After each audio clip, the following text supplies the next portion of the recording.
Welcome everyone, you guys are watching PMPL South Asia Championship 2023. My name is Shadow and alongside me is going to be Fritz and Fritz, MABETEX Esports. They're already writing the chapters of victory sitting in the top spot. Do you think they will retain their spot on day number 3 or 4MV will dethrone them? Oh, it's going to be a close battle. It definitely is going to be a close battle. From what I've heard, 4MV, they did have a good first day, or maybe the second day, they were not good. They were not that comfortable on one of these days, and that is the reason they're still sitting on the second position. But yeah, I mean, MABETEX Esports, that is a very well-performing team for now. Now, how do they perform in the next 2 days? Because yes, the first 2 days were flawless, but we've seen teams falling from here. Although for now, the major goal is going to be to come into top 16, and that's about it. I mean, MABETEX, the points that they have right now, it should be enough for the qualification. Oh, definitely. At this point, no team wants to reveal all their strategies. They are holding their A cards for the grand finals where it matters the most, where they want to compete and become the champions of South Asia region. So this could be the reason the Stalwart Esports were also lacking behind. This time they are not looking so very aggressive. They're shying away from the fights. Maybe, do you think they are experimenting things and preparing for the bigger picture? No, could be. Because then again, I'll say this continuously for whatever reason it is. The goal right now is just top 16. That's what you want. And this would be the best possible place to experiment, since there are numerous number of teams which drop exactly in the same spot, and you'll need to experiment around with the number of drops that you have in all the different maps. So yeah, I mean, it is going to be interesting to see how do they perform. Well, definitely. Looking at the roadmap, 12 teams qualified from PMPL South Asia Finals 2023 and 8 teams came from PMPL Pakistan 2023 and they're competing in PMPL South Asia Championship 2023. And one team will move towards the World Invitational stage and one team will come by voting. But like I was saying, in the overall ranking, MABETEX Esports, Fritz, they are sitting on the top and 4MV, they are just 6 points deficit from the top spot. Yeah, there are many names which I previously saw on top of the charts in their regional games. Stalwart Esports, NB Esports, right now they're sitting on 7th, 8th position. So this means that even Stalwart Esports and NB Esports, they did not have a great run in the first 2 days. Hopefully these other three remaining days, yeah, 3 or 2 remaining days, should be a little bit better than the previous games. But the remaining teams, Illuminate, Crew, Quantum Race, 7th Element, Raw Officials, all these teams are, I'd say, in the danger spot. Yes, top 16 is something you're already in, but teams like Tough 3X, SKYLIGHTZ, if they get a chicken, they'll instantly replace you and you'll be moving positions down. So you need to have a good game. You need to have a chicken for yourself so that you're able to, just get that insurance policy written in your name that yes, you're going to qualify for the top 16 teams. 100%. And talking about SKYLIGHTZ Gaming, let's look at the stats in SA Finals versus this time how they're performing. They were looking much more confident in SA Finals where they got 3 chickenness, if I'm not wrong. So they were looking more aggressive, but this time they are not able to perform. They are in the danger area. Even the knock ratio, the points which they accumulated in the SA Finals were much more. Even the damage, the healings, everywhere SA Finals were looking better for SKYLIGHTZ Gaming as compared to the championship. They'll need to perform. They'll need to perform in the upcoming 2 days. And they are right now sitting on the bottom of the leaderboard too. So that is another thing that they'll need to consider. But yeah, I mean, it's not like that they've been looking not at all confident in fights like these. If you look at this, they've been taking those fights. They've been getting the number of defeats in their own favor.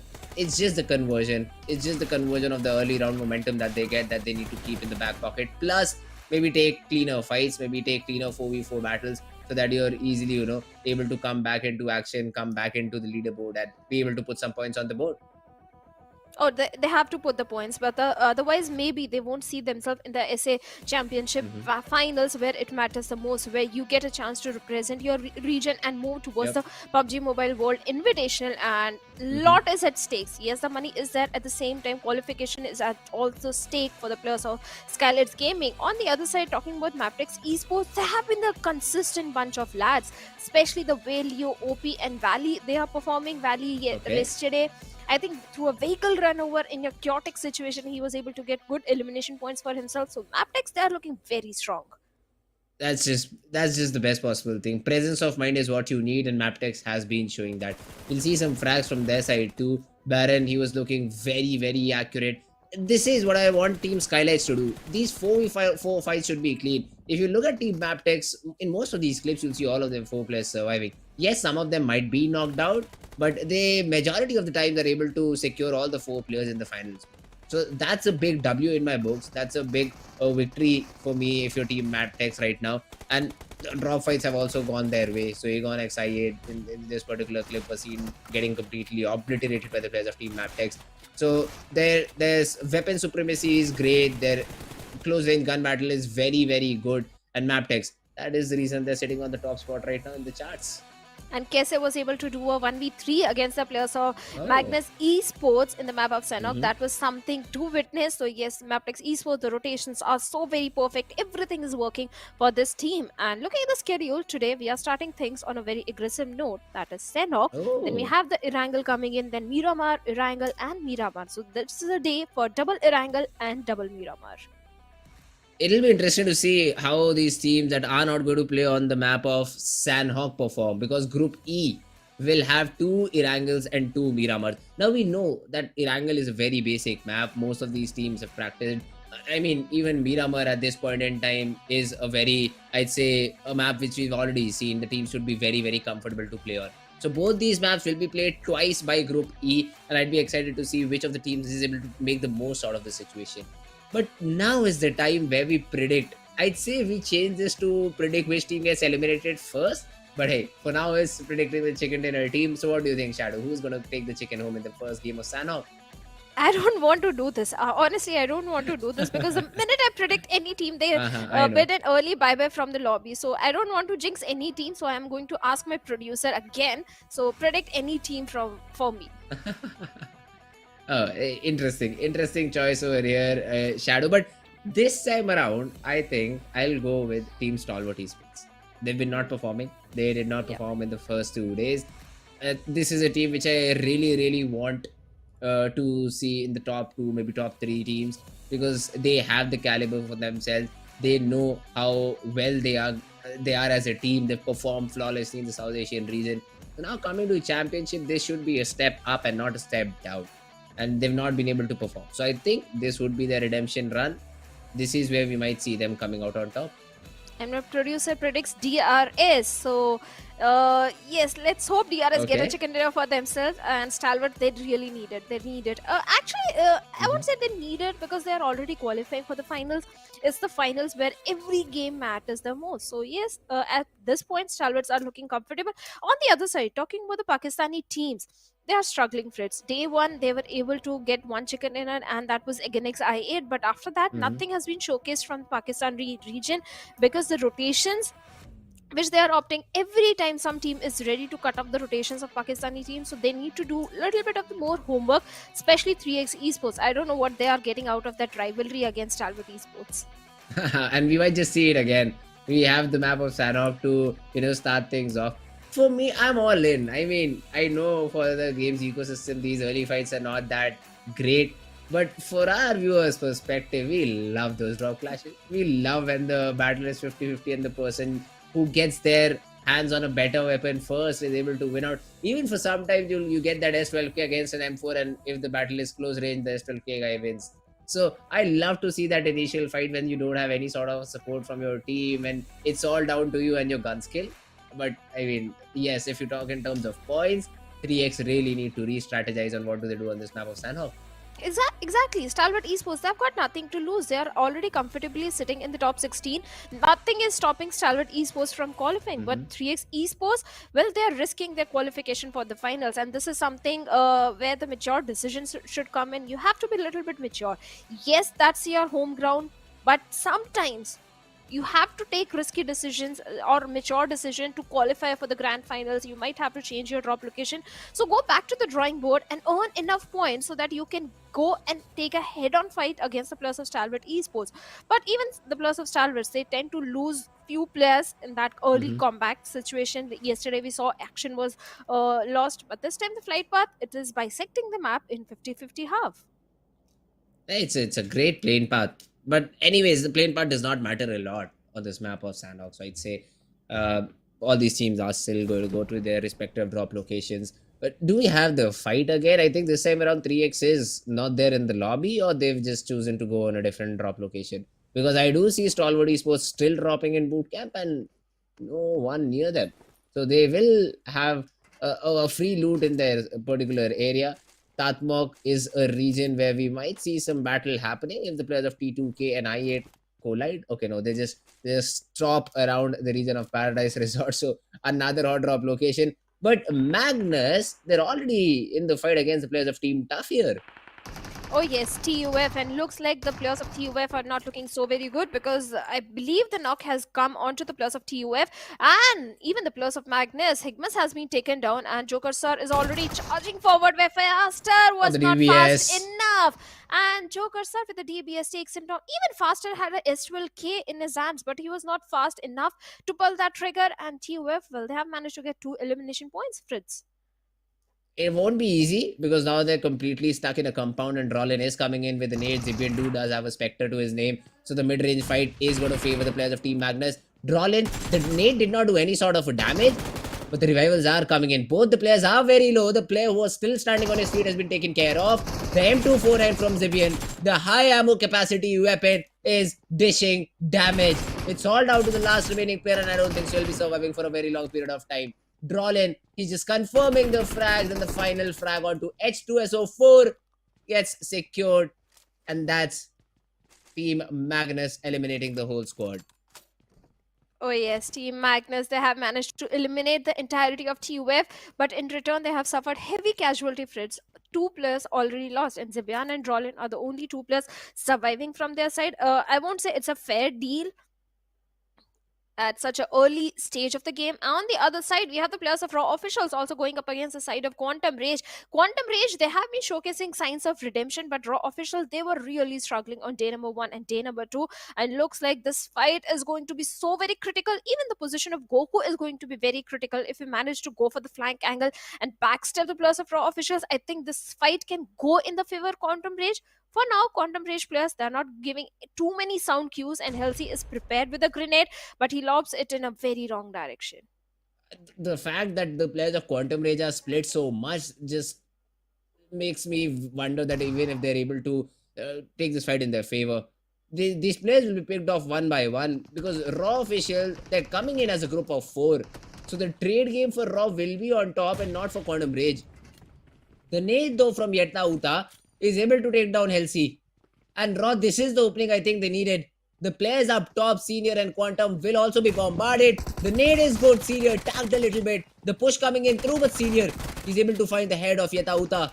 The knock will be there to give some more pressure, and Senior on the other hand will confirm the frag. So Quantum Rage, yes, they've lost Halsey for now, but seems to have the upper hand in the fight. Oh yes, they definitely have an upper hand. They have those DBS S12Ks in their hand as well. Claw with a grenade might be looking for some sort of connection, but can he get that value out of a single grenade? I don't think so. Halsey is bleeding, and Tanatan comes and takes on Claw over there with a DBS shot, and looks like Quantum Rage, they're definitely winning this one. Senior gets one more knock onto the players of Claw, Raw Officials, and the only man standing is going to be Zodi. Now Quantum Rage, they have to prioritize the rescue mission as well, and looks like Halsey is again back on his feet. There is no way Zodi can pull this off, but no, Halsey is still bleeding, begging for help, and Zodi in a 1v3 situation. So the DBS though can be very, very dangerous in these close range angles. He's been brought out to 30 HP, but still gets a knock. And he's trying to go for the confirmation. It won't be there because Tanatan will come in with the support. The revivals will also be thrown in. So Quantum Rage, the spacing worked to their advantage. They're able to eliminate the whole squad in front of them. I mean, for a second, I thought Raw would just go in as a stack of 4 players, clear out these players one by one. That was not the case. They gave Quantum Rage exactly what they wanted, the individual battles, and Quantum Rage come out on top. Well, we have been witnessing this drop collision since day number 1 between the players of Quantum Rage and Raw Officials, and every single time Raw Officials, they are opting for this very drop. Yes, I do understand that you have a certain love for your home ground, but you also have to understand your positioning inside the overall ranking, and even the players of Raw Officials have to plan something different. You can loot on the outskirts of the area and then take a head-on fight with the players of Quantum Rage, because every single time Raw Officials are the one suffering heavy casualty. On the other side. Talking about the players of Leo Esports, compared to SA final threats, this team has showcased tremendous improvement in their Hmm. gameplay. Okay. Earlier, they were the most unpredictable ones, but right now, Leo Esports, every single time the rotations that are being showcased from their side are point perfect. The zone, though, for now is what interests me over here because all these teams are still standing with 4 players except for Team Reggie side, who I think got into an early battle with the players of Team Leo Esports who were able to just chime out a frag, and the remaining players of Reggie side decided to rotate off to a different position to a different angle. And Leo happy with the start that they have. They just need to convert it. So that's where the zone comes in. If the zone is with them, they'll be very happy to do to just stay inside it. AMR is what is present in the drop, and it is a very accessible drop to major of the teams because if you're able to control the compound in front of it, which Team Leo already has. It's just a quick go, check out the drop, come back because for now it's the very first zone. Most of the teams would be focusing on the rotations or maybe even loot. So this is a great time to try and go loot the drop. And I think Leo, yes, they're opting it. They're using their vehicles. They're going for the drop loot, and they'll find themselves good weapon plus even better helmets and armors. Oh, definitely. You need those level 3s, level 2s if you want to engage in early combat. But talking about Stalwart Esports, surprisingly, Stalwart Esports, they are shying away from the fights. Yesterday was a good day for the players of Stalwart, but that victory, that chicken dinner which they want, they got it in one of the game that was match number 9 with 11 elimination. But still, we expect bigger things from a team like Hmm. Stalwart Esports of such caliber. This time, the circle is towards the complete southern western side where the players of IHC can benefit from it heavily. Seventh element, well, they were struggling, but looks like they are going for the waterways. Good rotations are coming in as long as no team is present on the shoreline. I think seventh element are going to feel a bit safe. Even the players of Quantum Rage can have a very good outing because southern side of the map is their home ground. They are very well aware of the geography and which positions to hold on to. So I think Quantum Rage can also benefit from the circle. All these teams will try to target the center. Look at that. Leo even wants to get move towards the center of the zone. IHC already are very happy with the spot that they have. We might see 4MV fight it out against Team Aegon XI8 if they keep rotating in the way they are. And 4MV, they're holding two different sides of Painan. I think they just want to make sure that there are no late rotators, and if there is any team trying to rotate towards the Painan region, they'll be taken care of by 4MV. So that's what they're waiting for. That's what they're hoping for to get some early frags. They won't because literally no one wants to rotate from this particular spot. So it's better for them to move more towards the other island where the zone already is so that they can achieve a better spot. Stalwart Esports, though, in the close vicinity, the teams from the same region, if they fight it out, I'd be interested to see which one comes out on top. Even the players of 4MV, Fritz, they have been having a very good run in the map of Sanhok. On the first day, also, the only good game which the players of 4MV had was a map of Sanhok. Yesterday, also, Sanhok went in their favor. So, yes, 4MV, they are looking very strong. Even in terms of the position which they are having, they can try and potentially look for a dominant control from the northern front. But on the other side, Econex I8, I don't know what's happening wrong with this team. After getting the first chicken dinner in the very first match, they have been completely missing. And looks like Falak was exposing himself to the players of Stalwarts, I believe, and he took a lot of hefty damage. Even the players of Leo Esports are also in the close proximity. So Eganix I8, they really need to defend this compound with every bit of the strength because if they want to have a good Mm-hmm. outing in this one. But looking at the resources also, they don't have too many resources in their hands. They don't have those level 2s also. So maybe Eganix I8, they really need to go for the secondary loot as well. Another drop dropping very close to Team Leo. This time there's an MG3. I never understood the the 8x being thrown in with sort of a LMG. But hey, if someone uses a sniper in this map of Sanhok, which literally no one does, you still have that opportunity to grab that 8x. But other than that, the level 3 utility is going to support you a lot. I8, over the other hand, we have Woofes, who's again making sure no one crosses using the piece of land just north of his north of his position, and the remaining players of Team I8 just scouting the area nearby. So zone number 2, this is where most of the teams come closer and closer to each other. We might see some knocks here and there, but that should be about it. None of the teams really want to capitalize on these knocks until unless we have zone number 4 is what I feel. Zone number 4 is where the hard shift comes in, and that's where all the teams just barge in into each other and try to take these fights. So yeah, let's see zone number 3 though, what the shift is. It is again a central shift. All the teams on the peripheries, Seventh Element, Quantum Race, T2K, SKYLIGHTZ Gaming, I8, Regicide shouldn't have a lot of problem moving inside the zone, since again the extremities, the outskirts of the zone is relatively empty if they do go straight. But for MV, their efforts might just be answered over here because there is a team they can fight, NB Esports. NB Esports showing on the doorsteps of 4MV and trying to challenge them on their home ground, and Fistboy connects perfect shots and takes down East over there. Already the initial opening is there, and 4MV, they have been down to 3-man squad, and NB Esports, yes, they do have an upper hand, and Refuse might be looking for the revival onto East, but that's not going to be an easy revival.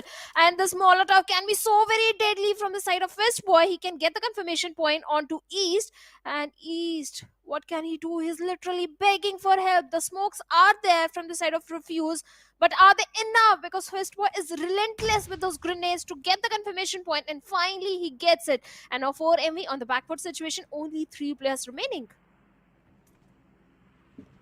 4MV. East missed the first few shots. That's where the problem came in. If he gets the first knock, then his team can activate and try to help him out, try to eliminate the whole squad of NB Esports. But the player crossed safely. The backup fire from behind was present over there, and NB Esports, they find a frag for their troubles. Instantly, the answer from MV is to just group together, which should have been in the very first place. But now for NB, they'll just do their due diligence, check every corner, check every house before trying to cross this river where Team MB is trying to set up a trap. And let's see if this gets activated and NB find themselves in a little bit of a trouble or not. They are in a bit of trouble right now. They don't have the numbers, but at the same time, friends, we have to understand this is the home ground for the players of 4MV. They always like dropping in towards the side of Painan, so they know every nook and corner of the city. So NB Esports, they have to be very cautious because the aggression which 4MV is having is on point. At the same time, they are sitting comfortably on the second spot in the overall ranking as well. So yeah, 4MV, they are a strong team. At the same time, we have seen the aggression from the side of NB Esports in the SA finals, where they were so very close to becoming the champions, but they came on the second spot. So NB Esports, high expectations are also from this team, and taking a head-on fight against 4MV. Oh well, they have got good confidence, I have to say. At the same time, we have the plus of Stalwart Esports also in the close proximity, so there is a chance that Stalwarts can also chime in and do a third party if the players of NB Esports are caught out in the open. Let's see though, NB, they're very diligent with the utility that they're throwing. The smokes will be thrown in to just cut any angle of sight that Team 4MV have on them. The crossfire will be made and they'll easily cross into the zone. Plus, even NB Esports, they have been sort of blessed over here because of the play zone. The corner of Painan that is inside the zone will be capitalized by them if they're able to successfully cross the river in between. And 4MV, they'll have a compound or two, but then it'll be easier for Team NB Esports to just completely eliminate the squads because they know they have the upper hand. The remainder of the teams, though, the rotation, it is going to be very, very difficult because look at this. The zone is completely out in the open. You have a few white spots here and there which are compounds, but all of these are just single standing houses. And now when you try to rotate inside of these, you'll be shot upon from multiple different angles, and that is exactly what T2K is facing right now. Suyog gets taken care of. Not just Suyog, the whole squad of T2K just gets taken care of. And we bid adieu to the team in the map of Sanhok.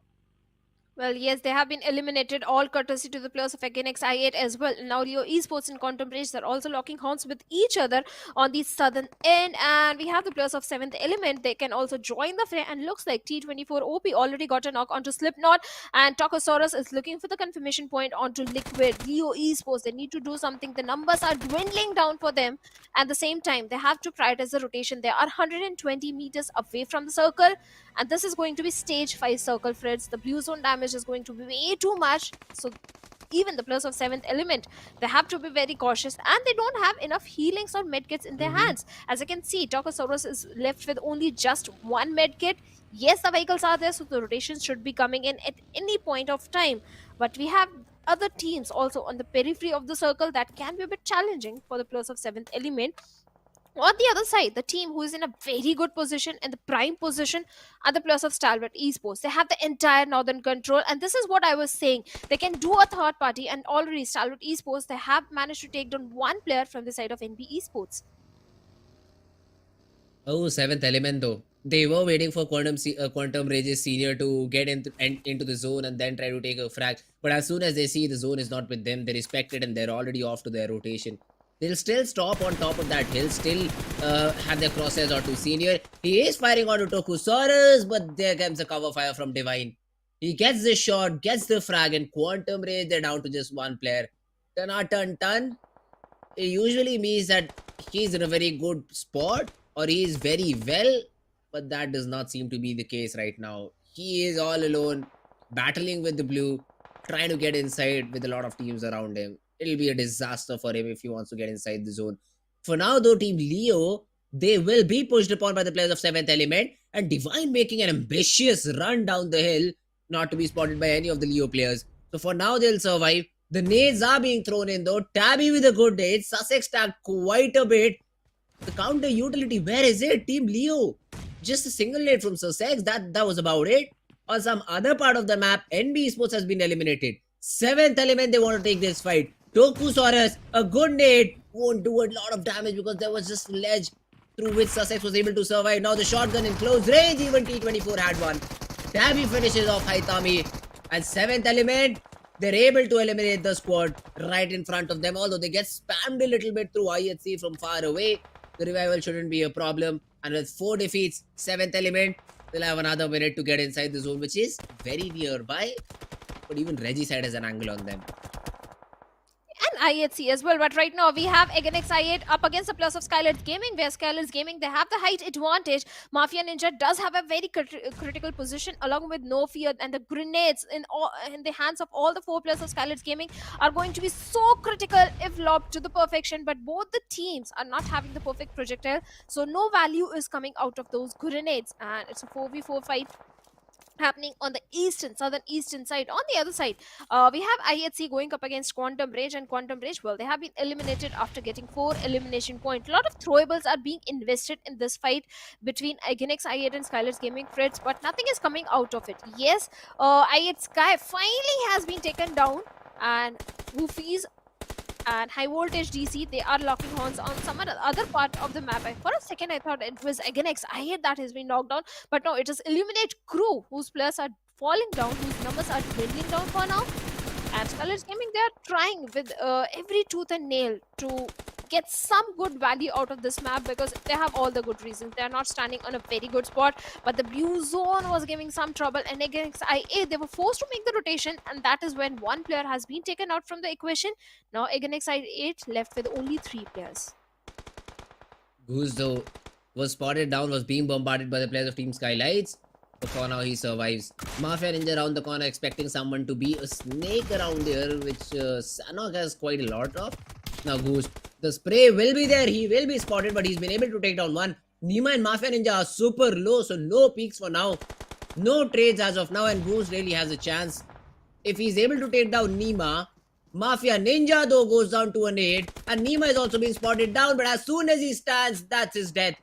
No Fear had that angle and is able to take the player down. Although the time and clock does not support revivals. So SKYLIGHTZ, I think continuing here, there'll be just 2 players surviving, Nima and No Fear. Or if, okay, there's a small chance they'll get the revival, they do. And even Mafia Ninja's back on his feet. The zone is a little bit slower this time since they're on the slower side. So they do get the revivals. And even a first hit pop for AJ. But no more healings for SKYLIGHTZ Gaming. There is no one contesting them for now. IHC is there, but they are a little bit far away. Team Highvoltage, on the other hand, also have to move inside the zone. One side you have Regicide, the other you have Stalwart Esports. And Stalwart already firing on all cylinders. Avenger gets a knock. IHC, on the other hand, is also taking a fight with SKYLIGHTZ Gaming. The trades are there. Godless gets another knock onto the player of Regicide. So multiple direction, multiple fights. The POV is on Highvoltage. And Prabeen and Malik are the only two players left. Well, they are, and Cloud is begging for a revival at this point, but revival might not come as a blue has started closing in, and there is no time. And probably in a close frontal battle with the players of Stalwart Esports, and IC comes and takes on both the players, Cloud and Prameen, and Malik also goes down with that Highvoltage DC. They have been eliminated after getting 5 elimination on the 4th spot. Now we are down to only 3 teams, 11 players remaining. Stalwart Esports 8 elimination on already having a dominant control from the northern front. This can be the game for the players of Stalwart Esports to lose. On the other side, on the southern end, we have the players of IHC. They also have the numbers in their favor.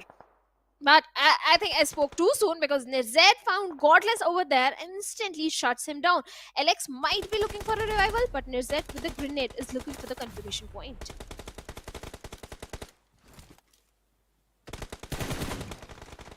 And we have the players of SKYLIGHTZ Gaming also coming in and joining the fray, but Stalwart Esports, they're not stopping. They're finding trades here and there on the players of SKYLIGHTZ Gaming as well. And SKYLIGHTZ, well, they have been eliminated. This is the only good game in 3 days coming from the side of SKYLIGHTZ Gaming, but Stalwart, there is no stopping them.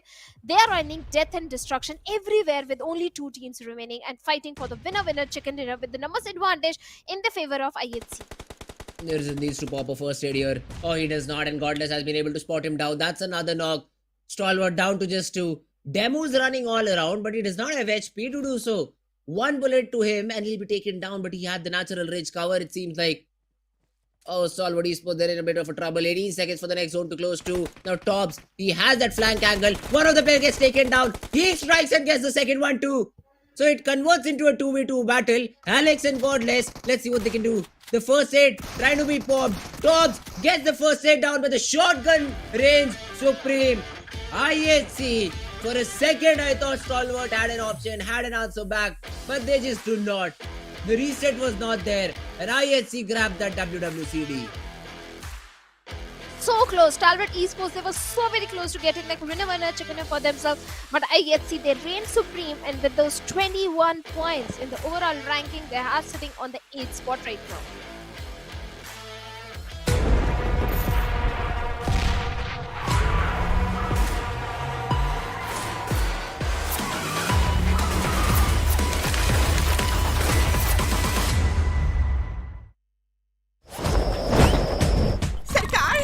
कुछ दोस्त आपके लिए gift लाए हैंगे।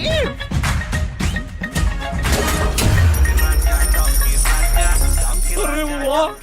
आजाद लग रही donkey Raja, donkey Raja, donkey Raja.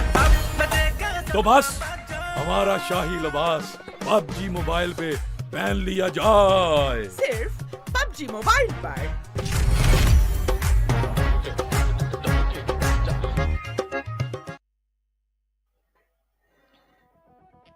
Well, what an interesting game, and completely unexpected. Everyone thought that Stalwart Esports, this is their game to lose. They were looking for the dominant control from Northern Front since a very long time. But I think they were engaging in too many fights. The moment they got engaged in with the plus of SKYLIGHTZ Gaming, that is where IHC capitalized. What do you have to say about the final fight of Fritz? Oh, the final fight was insane. For a second, I thought it was a very easy fight for IHC, but I did not see the lurk over there on the left-hand side. Stalwart, they get a knock on some other player first, and then he stands to get another knock for himself. That was the moment, I think, that changed the game, that I think might have led to Stalwart Esports getting the chicken. Only if the player was spotted that was pushing in from the right hand side of the stone, if he was taken down first and the heal could have come through, Stalwart could have won the game. That did not happen, and the reset time was not given by IHC in that fight to the players of Stalwart Esports, and that's where they fell. Yes, Stalwart, they were engaging into too many fights, but the problem started when they lost the player, when it was a 3v4, and then one of the players was isolated from the team. So these are some things that you essentially, while you're in game, you cannot control. These are some things that you can just come back and see, okay, yeah, these are the mistakes that happened. We'll make sure that these do not happen in the future. I was so close to my first correct prediction, but IHC stole it away from me. Well, certainly, IHC, they reigned supreme in the final fight. They were showing the patience. They were also showing good synergy. The moment one of the player was taken down from the lobby, they were quick on the revivals, and Stalwart, they were engaged with the plus of SKYLIGHTZ. On the other side, the standard player from the side of IHC is going to be Zeol with 4 eliminations of his own and 540 damage that he was dishing out. 2 assists, 5 knocks. Perfect gameplay coming in from the side of IHC. Ooh, Zeol, great performance by my lad. Great performance by him, and he is the MVP of the game of Sanhok. Other than that, IC, Godless, these are another 2 players who had great impact, and IHC, obviously the number of frags that they had, there had to be 2 players in the list. Stalwart Esports though also have great representation through Tops too. IC is there in the second chart, but even Tops got 3 frags to his name. But yeah, I mean, overall damage, it's IC who has been able to dish out a lot of damage. Joel, on the other hand, he was the MVP since his team got the chicken, and that was a little bit more impactful rather than IC's damage.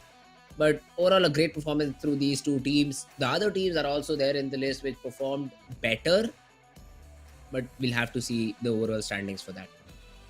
Well, we will be waiting for the overall standings, but the highest elimination are coming for Zeol from the side of IHC. Even Alex in the final fight, the moment he rushed towards the player Tops of Stalwart Esports with the DBS in his hands, I think that is where they got the chicken dinner for themselves. Perfect rotations were coming in. Tops didn't anticipate that from where exactly Alex will be coming in. On the other side, IC will always an impressive one. Highest damage from his side, highest assist, but the highest healings done are from the side of Quantum Rage because they were taking the too much damage. They were engaging in too many fights as well. But in the match ranking, IHC, they are on the top with 21 points.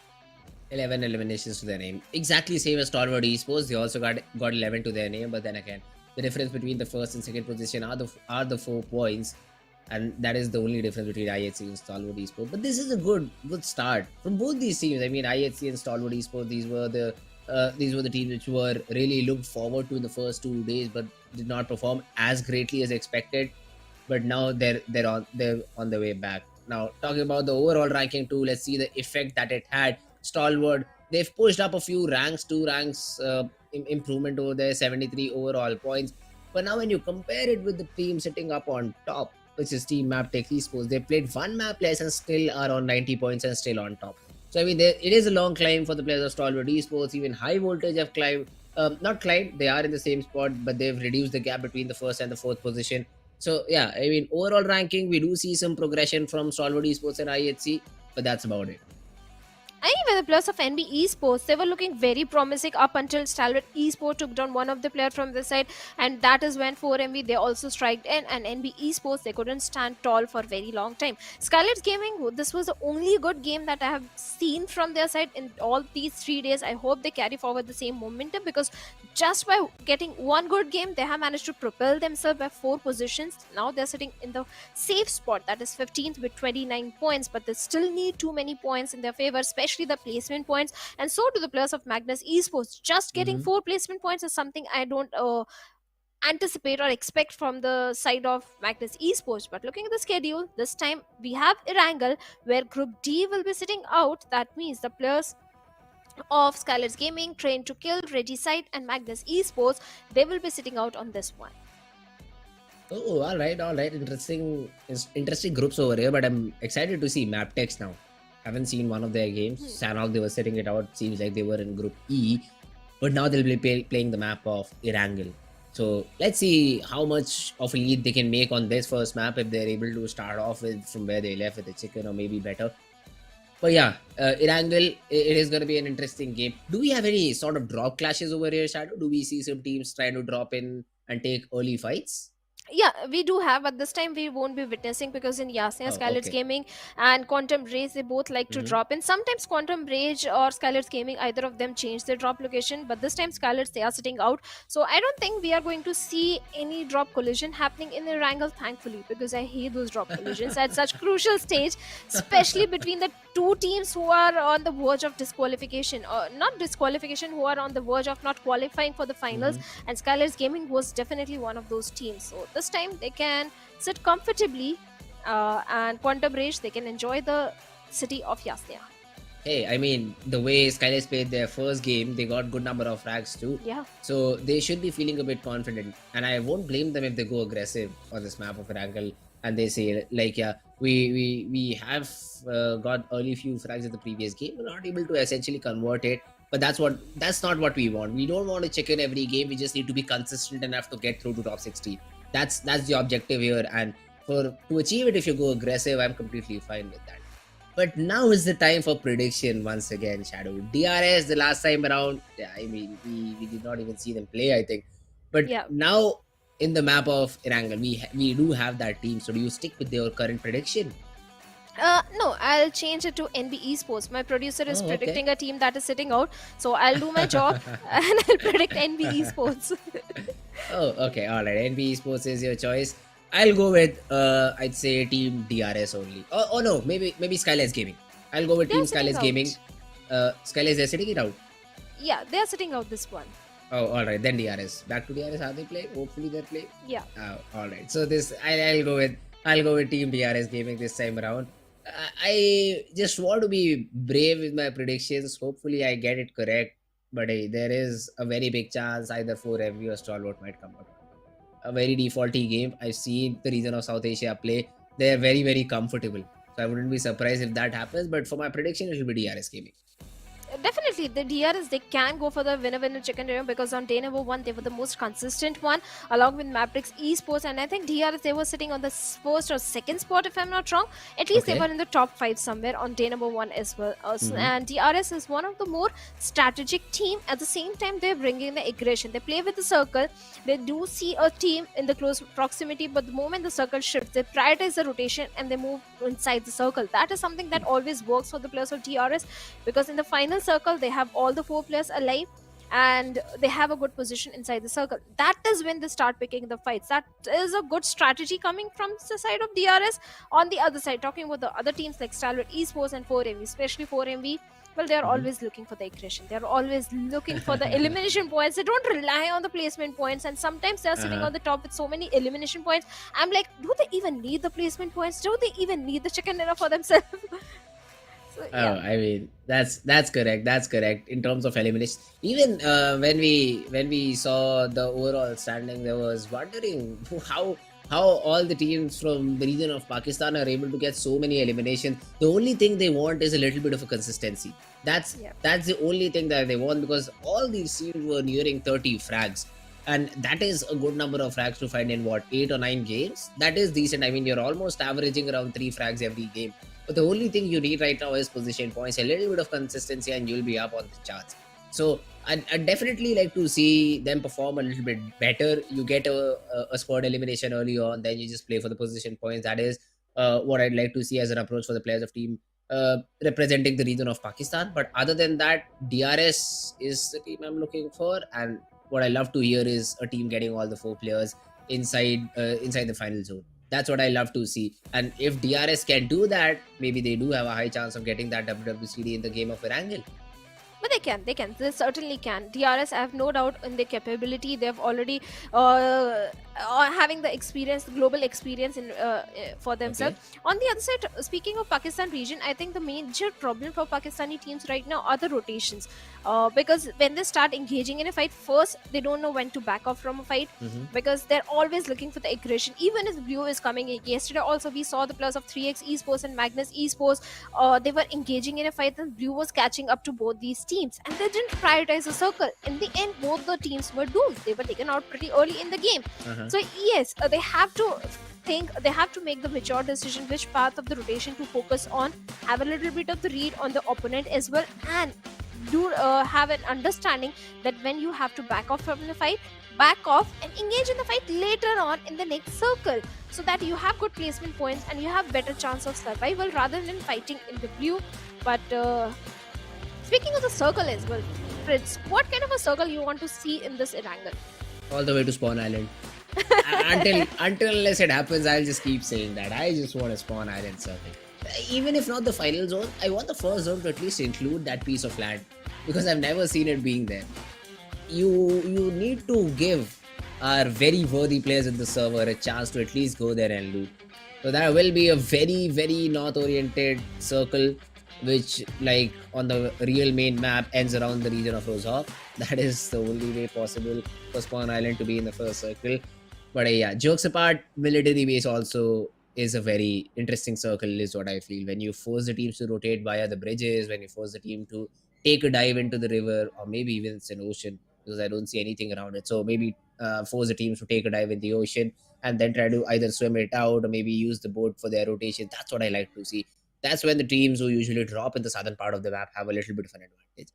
Stalwart would be one of those teams. But yeah, I mean, I'd like to see where the first zone goes. But talking about the plane path, starting from Milta Power and going all the way up to Georgopol, a little bit towards the northern side, this will definitely help the teams that poised to go in areas like Yasnaya Poliana. So Corner Brace, they'll be loving the circle that there is right now. The other teams though, Primos, not so fair and good for you, the team that usually landed there. So they might drop around the region of Gatka, try to take a vehicle and then go above with their rotation. But by on the basis of mini map, I do not see any early fights here. Oh yeah, this time we might not see too many early fights happening, but towards the side of farm, there is a possibility of raw officials and the players of Illuminate Crew and Seventh Element lock horns with each other, because there is a major cluster and looks like we already have a first blood situation coming up where the player of Seventh Element have been eliminated. Not just one, two players have been eliminated, and Seventh Element not having a good start. This team is really struggling. When you are paragliding, you already see there is an enemy. You might have to change your course of path, but that didn't happen. And Seventh Element, well, they lost two players in the city of Pochinki as well. We have drop collision happening, and for MV, this time they're not going towards military base. They are in the drop city of Aganex I8. But are the players of Aganex I8 prepared for it? I don't think so. The split that Agonix I8 have is a very interesting one. So if Goose gets attacked, there's just one player to help him out who's very, very far away. So he has to be very careful with the position that there is. No support is arriving anytime soon, my man. So you need to be careful with the compounds that you loot. He has got a UMP 45 and a DP, I think. Better than what the players of 4MV have, though. Doc and Refuse have found good rifles to their name, but East, he has a rifle. I think the second one's a crossbow, but does not have any armor or helmet.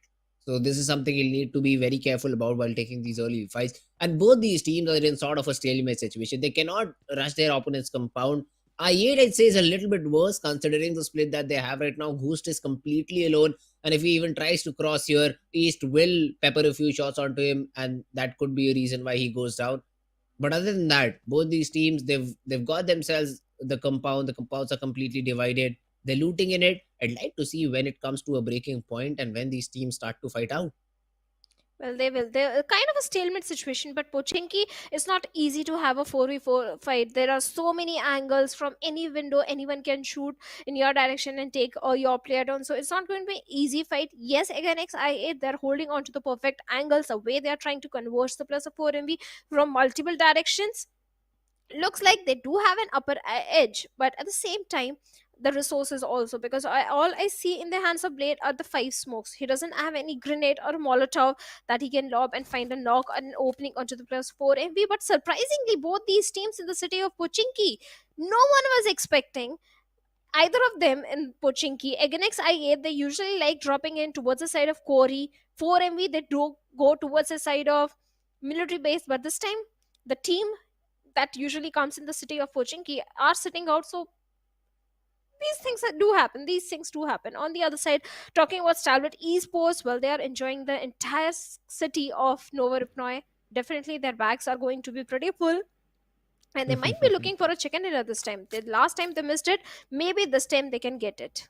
My favorite city to loot. And I love all these open spaces, you know. I don't like to be in compounds, searching every room, going through everything that there is. All these containers is so easy and free.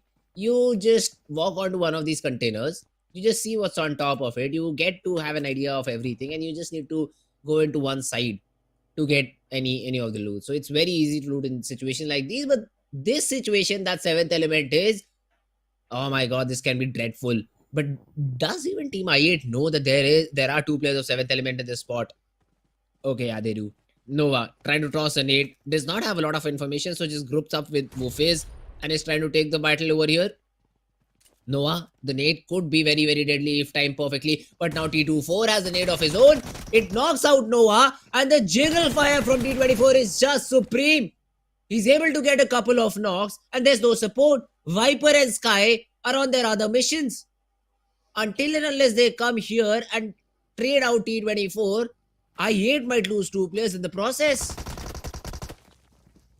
They can, but Sky comes in at the perfect time and T24 OP has been taken down, leaving Divine all by himself. Now it's a 1v2 situation. The grenade, Divine is definitely looking for some opening. At the same time, Sky has his own mind of lobbing those grenades, but Viper exposed himself. Goofies, who was revived, has been taken down again, but Sky comes in and saves the day by taking down both the players of 7th Element. And 7th Element becomes the first team to be eliminated from the lobby. Eliminate Crew, well, all thanks to Sky, the way he was able to clutch, the way he was able to take down both the players without suffering any casualty. Eliminate Crew, they have managed to get 2 defeat points in their favor, but my heart goes out for the players of 7th Element. 2 players were taken out by Raw officials the minute they landed on the ground, and remaining 2 players were taken down by the players of Eliminate Crew. Not a start they were hoping for. Not at all. And this is something you don't like to see in the early stages. I'm not happy with 7th Element though, because they were able to get 2 knocks onto I8 and they did not go for the confirmations and they went for the fight instead. They wanted to get maybe a whole squad wipe. But Sky just dropped out of the vehicle, dropped the player of Team 7th Element. That was the fight done right then and there. Because then the revivals were coming in. You had the numbers advantage, a great numbers advantage, and exactly know where opponent is located. No surprise element, no surprise factor, and that is a fight you easily win. Highvoltage, on the other hand, though, they still continue with the split that they had when I saw them in the region of their game, in the games of their region, the school split. They're still sticking with that, no problem whatsoever. Praveen in the vehicle, Malik has a Dacia of his own. So all these players of Team Highvoltage set up, ready. They'll be waiting for the very first fight that comes their way. Speaking of Highvoltage, this team has impressed me the most. The way they were playing on the very first day, they managed to get a chicken dinner in the 3rd game. Later on, day number 2, also Highvoltage, they were looking very strong. But from one fight, we moved towards another fight between Leo Esports and Aganex I8. Aganex I8 looked like they already rotated from the city of Pochinki, and now they escaped from 4MB, but they moved in the direction of Leo Esports, and Leo Esports, well, they managed to take down 1 player from their side, not just 1, 2 players. And now Aganex I8 left with only 2 players. This time Aganex I8, they're struggling with those rotations. This is what I was talking about, that all the Pakistani teams need to have a read onto the opponents. But 4A, what is happening? 2 players already down, and Raw officials are literally tearing them apart. 2 players down and refused in a close frontal battle, but yet Uta with a grenade in his hands, can he take him down?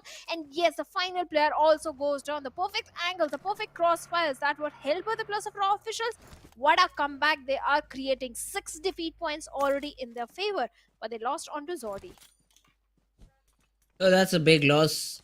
You want all the 4 players surviving at least till maybe the 4th or the 5th zone, so you're able to take fights. But in terms of fights, I'd say Raw, they've done one better because they've eliminated 4MV. They got the first 2 frags onto 7th Element too. So 6 frags, that's great. That's great from you, but now just focus on the survival. Just focus on survival, get some more points on the board, maybe 4 or 5, and you'll have a good average. Meanwhile, 52 Esports as well, a frag onto Goku of Team Quantum Rage. Another team also battling it out. There's an MK14 in the drop, complete level 3 kit 2 with it. So the team that has dropped around Georgia Pole, if they do come and loot this airdrop out, it'll be a good thing for them. I still can't get over how the players of 4MB got eliminated. Okay. Both these teams were in the city of Pochinki, Aganex I8 and 4MV. Instead of locking horns with each other, they both try and back off from that fight. And 4MV, they walk towards the side of Raw officials, from the position of Raw officials, and thinking that maybe the players of 4MV are trying to go towards the side of military bus. But wait a minute, we have IHC and Leo Esports going up against each other, where Demo finds Slipknot. Instant confirmation also coming in. The numbers advantage is with the players of IHC, and Demo in a close frontal battle with Liquid over there. Can Liquid take him down? But the answer is no. But perfect grenade came from the side of Godless, and Liquid goes down. Now Demo, he's in a lot of pressure situation right now, and he takes down Sus over there. IHC, they have an upper hand. Haidami, the only man standing, can't do anything. two players coming from two different directions. Deals with one, but the second one will take him down. And with that, Leo Esports, they have been eliminated on the 14th spot. What is happening, Fritz? All the top performing teams are getting early elimination this time. Hey, this is again another one of those days where nothing is working for you. 4MV were caught out in the open. Leo tried to push onto a team which was already holding a compound, and both these fights just went one way. There was no counter knock present for the players of Leo. 4MV even, they just got one for their troubles. That was about it. They got a frag for their name and they got eliminated. So yeah, these teams, they've not been performing. They need to step up very, very soon. Otherwise, you might just not see them in the playoffs. NB Esports, though, they are also in a good zone situation. I'd say 11 more seconds and we'll see third zone. And once again, Erangel as a map, you really don't see a lot of battles until we reach the fourth zone. But already 3 teams have been eliminated. So we've seen some action. All right. But the zone, if you talk about it, it has gone all the way towards the eastern part right now. Gatka and Pochinki is where the zone is located, and we do see a lot of teams interested in the city of Pochinki. DRS already have the church area for themselves. Igor XI8 are holding outside the barn houses of Pochinki, and these are very strong positions right now inside the zone. You have access, you have information to ruins, if not some shots, if you're on church. I8 can already, Igor XI8 can already just have information towards the Gatka region. So it will help you make faster and quicker decision if the zone shifts out from this particular position. So you'll need to be very quick with the rotations, but you'll have that information. For now, the Team Tough made a very weird decision of stopping over here. Yes, they do get a frag, but at what cost? You've lost Thor. A lot of shots are being taken upon you, and looks like it'll be a very big bloodbath over here for both these teams. Well, TUF, they have an height advantage. They have the uphill advantage in their favor, and they're using it to perfection. 2 plus already eliminated, and Healthy is the only man standing from their side. And Joker, sir, with the DBS in his hands, what just happened? How can he miss that shot? But Healthy was quick to retaliate with the DBS, and with that, TUF, well, they have been eliminated. This was kind of not expected. I thought the players of TUF were having the upper hand. There were 2 players. One player was bleeding, and Healthy managed to eliminate both of them. Well, kudos to him. To elimination of his own 4 defeat points, but he's the only man standing, Fritz. That's the main problem. And look at the circle. Yes, the major rotations are coming from the eastern side. Most of the teams are committing to the city of Pochinki. But look at the position of IHC, which the players are having. They're holding on to 2 major compounds of Gatka. And this is definitely a Gatka circle. So this can be the game for the players of IHC to lose. Interesting positions here from Camaro and Miracle over here. They're still sitting in Pochinki, and now their rotations will be hindered quite a bit. They cannot move towards Church since DRS has a stronghold there. We recently saw a team in the Pochinki Barn House too. So they basically cannot go towards the northern part of the map. They cannot go towards the eastern side of the map. And Western is already outside the zone. So it will be a very difficult spot for them to get out of. I'd be interested to see their rotation. DRS though, for now not struggling at all. They will be able to deliver a few shots. One of the players who's all exactly on Church will be able to deliver a few shots onto the players of Team MABETEX who are trying to rotate. But on the other part of the map, 52 Esports, they're fighting it out with the last remaining player of Quantum Rage. Halsey has already been brought down to about 40 HP left. Hassan, he's still peppering some shots, just denying Halsey that reset he wants so desperately. And already 52 Esports can be seen crawling towards the player. Halsey tosses a nade. It's a good nade. Hassan might just get tagged a little bit, but he just decides to push in, get the frag, and eliminate Quantum Rage off the server. That was bound to happen. It was a 1v4 situation. 52 Esports having 2 defeat points for themselves, at the same time having the complete northwestern control for themselves. Now the next circle is going to decide the fate of so many teams, and suddenly the circle takes a southern eastern shift where IHC, yes, they are inside the circle. At the same time, Stalwart Esports, they are on the southern end. This can be the game for Stalwart Esports. Looks like, or maybe go in the favor of IHC, is going to be the entire replica of the previous Sanhok. It's giving the feel like that. On the other side, we have the plus of DRS in the city of Pochinki. Then we have 3x Esports as well. And DRS might be looking for some rotation. For up until now, this is something I like about DRS. They always play with the circle. The circle shift has come in. They're ready with those vehicles to go for the rotations. Instead of engaging in a fight, they just wait for the fifth circle. The minute in the fifth circle, they have a good position. That is when they start striking. That is when they start picking up the players and picking up the fights. And if in the final circle they have the numbers, GRS can get a chicken dinner. Let's see though.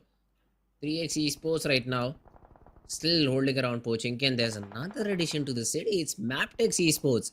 Now they do not have a lot of time. They need to get inside the zone. So I'd like to see the transition of MABETEX Esports from this position to whatever compound they want to hold. Because I think 3x will be a major part of their rotation. They'll have to fight it out against Team 3x Esports. Wall is already crossing the road. The remaining 3 players also might just go the same way. But do they expect 3x to be here? That's my major question. Kese is able to take down Miracle, who was trying to hold the triple story outside the Pochinki region, and now Mom 2 exactly knows what is coming his way. They are in the gutters right now. They are in the sewers. And Miracle though, Kese tosses a volley and gets that confirmation. So 3x, who I thought will have the surprise factor for themselves, get caught off guard and have lost a player in the fight.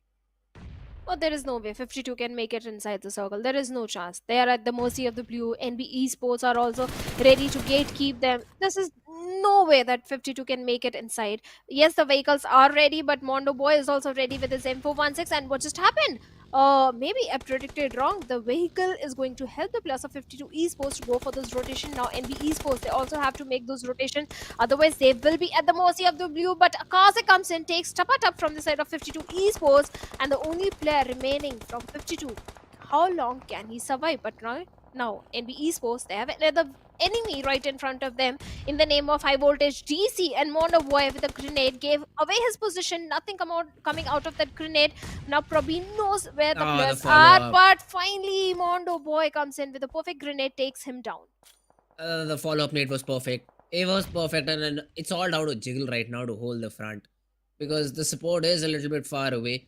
We will have, I think, the players of HV trying to get into this battle with the vehicle that they have, but Jiggle stands up, gives away his position, is able to secure the frag though. So NB Esports, yes, they do take a loss, but Highvoltage Malik is able to come very near to Prabin. They're being shot on as well. Prabin dropped to very little HP, is able to touch the player of Highvoltage though for now. So the revival might just come in, and Highvoltage, it'll be a 2v3 only if the revival is successful, which it isn't. Malik being shot at again, I think, by the players of Team Aegon XI8. That is the only team which can pepper through shots, and the shots will connect. The player gets completely taken care of.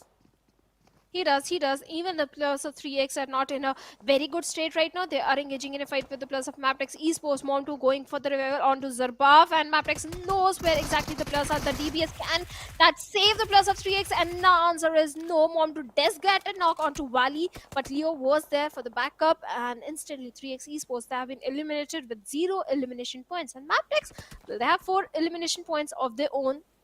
They're looking good. The synergy between the players of MABETEX Esports is so very impressive. Every single time they're ready for those cover fires. They're always engaging in a fight when there is a player to provide the necessary backup as well.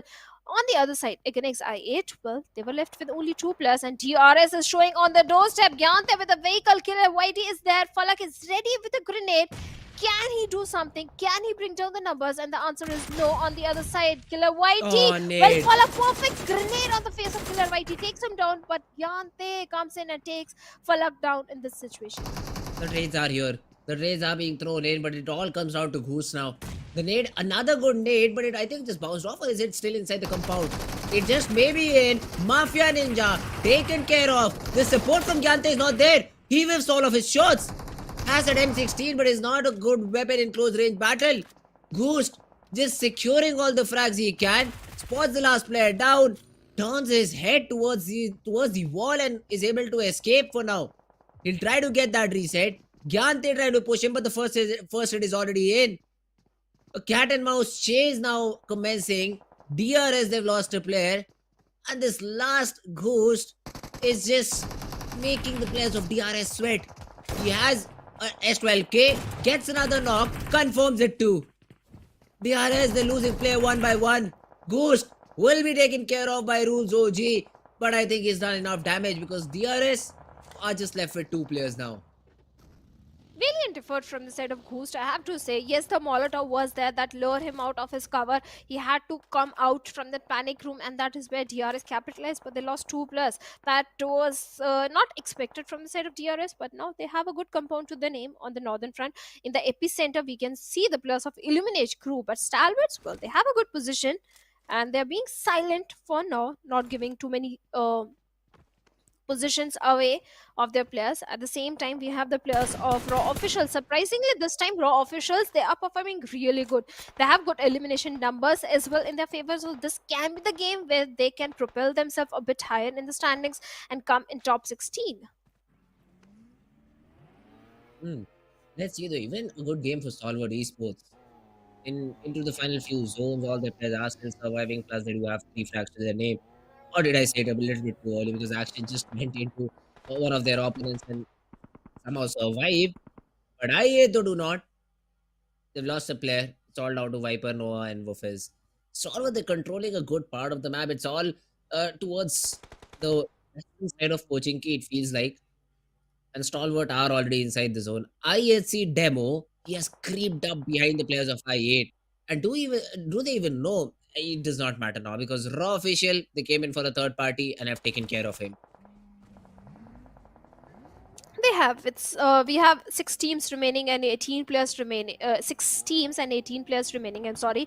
Stalwart Esports, yes, they do have the complete southern control. At the same time, IHC, well, Raw Officials, they are trying to get a better position, and Raw Officials looks like the numbers are already down. Claw has been taken down, and Kancha. The smokes are there. He might be looking for some revival onto his fallen comrade, and Action is ready with his Info 16 to strike. The moment Kancha exposes himself, gives a little bit of the glimpse to Action over there, and through the smoke, he's trying to dish some damage towards the side of Raw Officials. And this grenade can be so very deadly that can stop the revival process. And Action is It does. relentless. And finally, Claw has been knocked down. And Raw Officials, how they are going to survive now? How many nades does this guy has? There's another one. What, 7 or 8 nades? Action just tossed in each and every one of it. Oh, it has to give him a frag, right? It did previously, but the next 3 or 4 nades did not give him anything. My god, how much utility do they expend on just a single player? Raw, they're able to get remaining players back up. But Gyante was surviving all alone. Did get the jump onto Fizzboy, but he just turns and shows the power of shotguns. That's exactly why this weapon is so famous, the DBS. And now when I look at the other players of Team Stalwart Esports, they again have 7-8 nades. How do they get so much utility plus so much ammo in their backpack? I do not understand. Yeah, Action is still having 7 grenades in his hands after Exactly. bombarding the players of Raw Officials. And now Stalwart Esports, this is somewhere as Stalwart Esports might overcome it because they are already engaging in fight with the players of Raw Officials. And look at the position of IC. He's slowly coming in close proximity to the players of I8. Well, on the other side, Illuminate Crew and IHC and NB Esports, they are forming a triangle situation where there is a chance of a third party happening. And Zeol finally finds Kancha of Raw Officials. Raw Officials, I'm feeling so very bad for them because they anticipate a good game from them. And Even that's Zeol, not a he shotgun. takes on Viper over there. Viper, you expose yourself. You were out there in the open, and Zeol capitalized on that situation. 4 teams remaining, and IHC 7 defeat points. Looks like it's again IHC versus Stalwart competition. Man, how does a shotgun shoot so far? It should not. But it just did. And Zeol, whoa, what, look at that. I get it, it's just 1 HP, but how a shotgun can be so accurate at such a long range? Zeol is trying to bail them out. Once again, there's 12k range. Supreme and Demo. He was watching a demo to how to support his teammates. As soon as the demo gets finished out, his team did too. He's all alone. He cannot go for the revivals because I8 already have that upper hand. IHC get third partied by I8 crew. I mean, frags are flowing left and right, but Stalwart Esports find themselves in a great spot here. 4 players still surviving, and Tops has a Groza. This is a close range weapon, alright. Demo spotted. Nirzet taking some shots, followed up by a nade, and that's his demise. Nova is still surviving, not for long though. As soon as I say that, Icy spams the grass, is able to find the frag onto Nova. Wolfes, what can he do? Gets one knock, but then gets traded out. And Stalwart Esports, They started exactly where they left from the previous game and are able to gobble up the winner chicken dinner. Oh yes, the flank that came from the side of IC, he was already guarding that flank angle since a very long time. Perfect timing, he took down the one player from the side of Illuminate Crew. The remaining players were taken down by the remaining 3 players of Stalwart Esports. A perfect chicken dinner coming in from Stalwarts, and now in the overall ranking, they are sitting on the second spot.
Well, welcome back, guys. You guys are watching PMPL South Asia Championship 2023, and the fight for the top spot is getting so very intense. With 4MV getting an early elimination, Stalwart Esports, they have propelled themselves with a chicken dinner on the second position. On the other side, Raw Officials, well, this was a good comeback from their side as well. This was a game of comeback spirits, I believe. Oh, it was a game of comebacks, and Stalwart Esports, they just showed dominance. They were quite for a little bit, I'd say, like maybe for the first 3 or 4 zones, but after that it was just a killing spree. Plus, I'd like to just see their loadout. How do they prepare that loadout? They had 8 nades a single player, then Action had 7 more nades. That's like 15 nades. It's enough to just bombard the whole map of Erangel. And where do these nades get stored? Because they were spamming the smokes too. So I mean, the ammo had to also be in 300 numbers. They also had good enough number of hits. How do they store these nades, in the buggy or the vehicle that they're carrying? I mean, I'll have to go and check it out. But great performance shown by the players of Team Stalwart Esports. They see one player, they toss 8 nades. I don't know how you're surviving that. Even I was very surprised how Action and that situation was having so many grenades. And yes, after carpet bombing the players of Raw Officials, they did manage to bring down their numbers and get good elimination points for themselves. Yes, Stalwart Esports, they are bringing the elims, they are bringing the chicken dinners for themselves. Looks like Stalwart Esports are again back in the action. No one is going to stop Stalwarts from there on, from here now. Not at all. On the other side, 4MV, this was a surprising elimination for the players of 4MV. We went to that fight very late, where they were engaging with Raw Officials. I don't know how 3 players were already down from 4ME. Maybe through grenades, or I don't know. I have to recheck, but that was a surprising elimination. Alright, but there is another surprise for you guys. We'll see who had the most impact in the whole game. And it is this time again a player from IHC Esports. Alright, Ziol. 4 eliminations to his name. The only department where he lagged was healing, but that is a department where every player would like to have that number down to 0. It's just 70 for him. He healed himself once.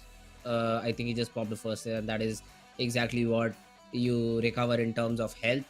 But yeah, that's a great performance coming in from the side of Team IHC too. We did not see them in the top 2, but hey, overall I think the number of eliminations were there for IHC, and we might see them somewhere in the top 3 once we see the match standings. Well, we can, and the players that need to be focused for this game, definitely Ziol from the side of IHC. His addition in the squad has been so impressive. Ziol, Godless, all the players of IHC are very impressive. Even in the SF finals and the league plays, IHC was having a very impressive run.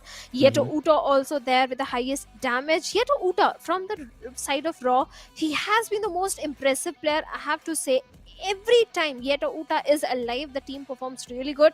But if Yeto Uta is taken out of the equation, the players of Raw Officials start losing onto their confidence. But this time, Raw Officials, they have shown signs of improvement. Even Fistboy is having 3 assists. MABETEX Esports also having a good outing, but on the top we have Stalwart Esports in the match ranking. 18 total points. They did lack a little bit in terms of elimination, because whenever we think about Stalwart Esports, we definitely do see double-digit eliminations. That is not the case this time around. But IHC, yes, they came, what, I think third over in the overall standing, but because of the 9 eliminations they had, they're sitting on the second spot in the match ranking. I8 follows them with 11 points. So it's again a lot of teams from the bottom charts are rising. MABETEX, a team which I was personally excited to see, did not perform that great. They were able to eliminate one squad, but overall 5 points to their name. They still might be on the top, but we'll have to see what Stalwarts did, because 18 points, I do not exactly remember the cap. So let's just look at it. Let's just look at the overall rankings and see if MABETEX is able to maintain their lead. For now, they are, but that's just a 4-point gap between Stalwart Esports and MABETEX Esports. Yeah, Stalwart, they're only 4 points deficit from the top spot, but they have propelled by 3 position. Even the players of IHC, they have propelled themselves by 2 position, and they are sitting on the 6th spot. MABETEX Esports, well, they have played only 9 games. They do have an extra game advantage also. So maybe if they keep up the consistency, if they keep up the good games, they can retain their top spot. Otherwise, for Stalwarts, the next stop is going to be on the top spot of the overall ranking. On the other side, 3x Esports, their misery continues this time again. Bad performance coming in from their side. TUF, they were also taken out pretty early. I don't understand how TUF can mess up at that situation. They were having the height advantage, and Quantum Rage was left with only 1 player remaining. Well, kudos to Quantum Rage for pulling that clutch situation in that moment.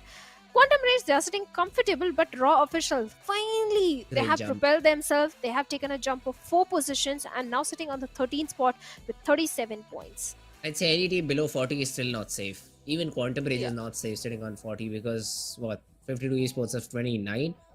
Just an 11-point game is what differentiates Quantum Rage and 52 Esports. So none of these teams are safe enough. I8, Agonix I8, I'd say they're okay for now, but then they'll need to perform a little bit better in the upcoming games. But yes, guys, that was about match number 12, overall game number 2 for the day. The map of Erangel, ruled by the players of Team Stalwart Esports. But now is the time when we jump onto the first Miramar of the day. The land of DMRs and snipers is what I love to say about this map. Well, let's see who reigns supreme, because recently I do not see any DMRs or snipers, and I'm super sad because of it. Well, yesterday we did see that AWM action in the hands of Doc of 4MV, but this time the Group C is sitting out. So that means 4MV, IHC, Agonix, I8 and 7th Element, they are sitting out in this one. So again, the prediction game. Fritz, which team you think is going to get a chicken dinner in the rainy desert forest? Ooh, I really do not have an idea. Let's go with the safer bet this time around, Stalwart Esports. They did it the previous time. I just hope they do it this time around too. Well, I also hope, but at the same time, I think even the players of DRS can get a chicken dinner, because the first Miramar chicken went in the favor of DRS. So maybe. Are they playing? Yes, they are playing. So I'll go with DRS. Oh, interesting choice over here. We just swapped our predictions, I think. You went for Stalwart the previous time? Or no, you went for some other team? I went with NB Esports. Oh, okay. You're wrong. You were wrong. This time I'll be correct. That's what I hope for Stalwart Esports. They ended up second in the match I predicted. So I mean, second's also not a bad spot. If you guys come second again, you guys can call me or maybe tag me on my Instagram. I'll predict for you, and you'll be able to come second every time. And if you're able to win with that consistency, we just be partners in the future tournaments. But yeah, other than that, Stalwart Esports, what a great performance from them once again. We've seen the jump that they've made. They were 7th in the overall standings when we started the day, and now they're on 2nd. Yes, they've played an extra game against Team MABETEX Esports and are still on the 2nd spot. But hey, if they continue with the same consistency, I'm sure that MABETEX will be left far behind.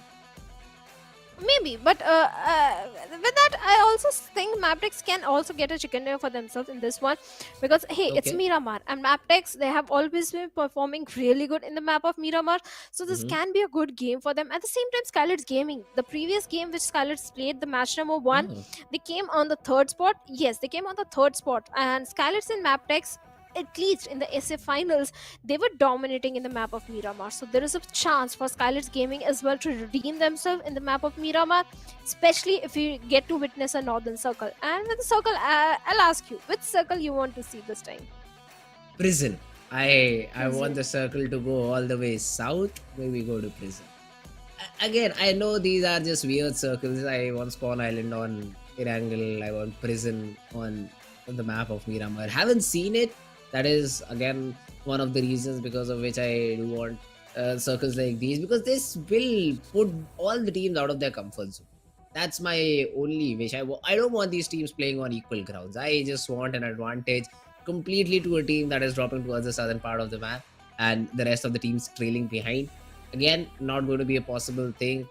The zones are not designed in this way, but we've seen Miramar to be a little bit central circles in the very first zone, because the diameter is the circumference is very big, so we usually see central circles. And I don't think so we'll see anything different this time around. Maybe. Sometimes we have seen a prison circle, but I have to say, you're quite a sadist just like me. Even I love those extreme circles. I love it when these teams suffer those crazy Exactly. circles. It's so Exactly. fun to witness all the mayhem that break loose in those circles. I would love to see a prison circle as well. Oh, all right, prison. Interesting choice over here, and yeah, let's see if this comes true or not. Because the circle going prison, it's a very hard thing to happen. But in terms of drop location, once again, I'd like to ask you, Shadow.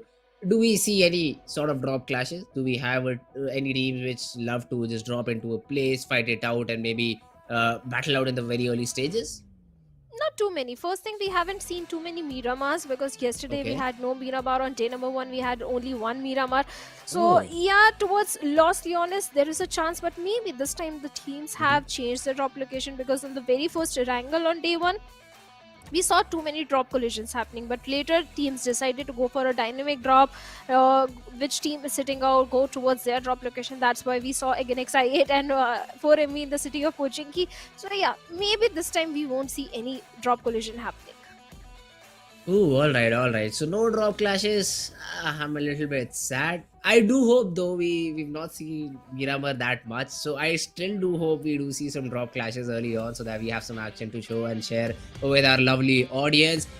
But this is the time when we jump into the game. I'd love to have your predictions as well, guys, in the chat section. Just drop which team you're supporting. Just tell us who do you think is going to rule on this map of Miramar, because we've all the 16 teams logged and loaded to play this next game. Well, definitely. And our predictions have been sealed. All the people watching, I'll ask them which team, according to them, is going to get a chicken dinner for themselves in the map of Miramar, the desert. Soon the brown desert will turn into red color with all the bloodbath that is about to happen in a matter of few minutes. But talking about the flight path, let's hope we have an extreme flight path, because I don't like those centric flight paths where it is bisecting the map and looks like PUBG gods, they never listen to my prayers. has started from Montenegro and is going all the way to Tierra Bronca. So yeah, it's a very central. This is as central as it gets, and it'll be very comfortable for most of the teams, which again me and Shadow do not like at all. We want these teams to be tested. We want these teams to be put in difficult situations. Although that's not the case, and the drops are now. Valadimir will be capitalized by a team raw official, no challenges whatsoever. And I'm surprised to see Chumasera empty for now. Maybe 52 Esports make a hard right turn and drop as soon as they do not see any parachutes in the air. It looks like a hard decision. And yeah, they're not making it. They're not making it towards Chumasera, maybe. And will drop towards a different spot, or maybe towards the lower city of Chumasera. So they'll have some good, decent loot. Regicide towards Montenegro. There's a little bit of a split, because again, Montenegro is not enough for a complete team to loot in. La Bendita, Los Leones, all these cities will be covered within, I'd say, the next 1 or 2 minutes. But the zone it is a little bit of a difficult zone since I'd say 40% of it is unplayable, it's inside water. And the city of Los Leones, La Vendetta, more importantly, Impala will play a crucial role moving forward. Oh yes, definitely. Impala, Kyoto, Perosio, these are the two cities that are going to be contested or prime contestation in this kind of circle. I'm loving the circle, yes, although it's not a prison circle, but it's still a chaotic one. And speaking of drop collision, I think there is a drop collision happening with the players of 3x Esports. I want to see which other team is also there, so Okay. maybe there is a chance of early fight. Okay, it's high voltage GC and 3x Esports up against each other. I don't understand why every time 3x Esports are going for a drop collision when they're sitting on the bottom, what they are getting out of it. They're just figuring out, I think. When multiple regions they come together, this is what happens in the first few days. But then again, you just have 4 days to qualify for top 16. So you gotta stop taking these risks right now. Pecado is the city of choice for both these teams. And seems like 3x are the worst hit because they do not have any control of the pink building. Yes, Cairo went to the stadium, so he has decent loot. He has an M249 paired up with the UMP45, so he can provide some backup from the higher ground he has. But the fight has to be taken inside the compound, and high voltage seem to be ready to take it. Oh yes, they are ready. They are ready and prepared. High voltage GC, they have been the impressive bunch of lads in the SAC championship. But 3x Esports, Zarbaf with no armor, Mom 2 with no armor, with the M16 in the close range. I don't think it is going in the favor of 3x Esports. Considering the resources, the loot which they are having in their hands, no armor whatsoever. One wrong peek, one bullet to the head, and they're done. They are done. And that could be the reason the plus of 3x Esports might be looking to fall back from the situation. Because hey, it's day number 3, and after today it's only 1 day remaining, only 1 day and 5 games remaining to qualify for the finals. And hoping to do a major comeback on the final day, it's an impossible task, Fritz. I don't think that can happen. Not at all. You should not leave things to the very end. I learned this the hard way, trying to study on the last day of my exam and then scoring barely passing marks. So I just advise 3x Esports that won't work here. Don't leave all the hard work towards the final day. And I think they've listened. They've already disengaged. They've left the pink building. Are they coming back or are they leaving? They're still not decided. What is the call? Okay, yeah, they've left. Mom 2 Miracles are they've all left. High voltage, they will be happy to take the casino side of Pecado, whereas the stadium side is being looted by the players of 3x. So now they'll be better kitted, they'll be better ready when once the fight finally comes to unavoidedness point. I don't even know if that's a word, but yeah, when you'll have to take the fight and there won't be any other option. Because for now they just have a shotgun and M16 in their hands for Mob 2. So that this is not a good loadout for you to take into a battle. So good decision on to disengaging. But now how do they re-engage, or do they just take a vehicle and run off of here? Let's see. 3x, what do they have for us in the store? Yeah, they don't have the best weaponry, but it's not so easy to back off from a fight in the city of Picado because you need those vehicles. It's an open field, and falling back is not going to be an easy task for the players of 3x Esports. Yes, they're trying to grab those resources. Do realize they don't have the best of the weaponry. On the other side, Jiggle has found a level 3 helmet, but no vest whatsoever. But the shotgun, well, it can come a lot handy in the close range. S686, one of the best weapon at one point before DBS came into the picture. S686 and S12Ks were the go-to shotgun weapon for all the players, but now it's all about DBS. I hate that weapon. I don't know when the PUBG people, Tencent people are going to nerf that DBS, because I just hate it. I hate it. Even I Oh, say it 1,000 times, that is not enough. I just hate DBS. it's okay. It's okay. I just saw how broken it is in the previous game too.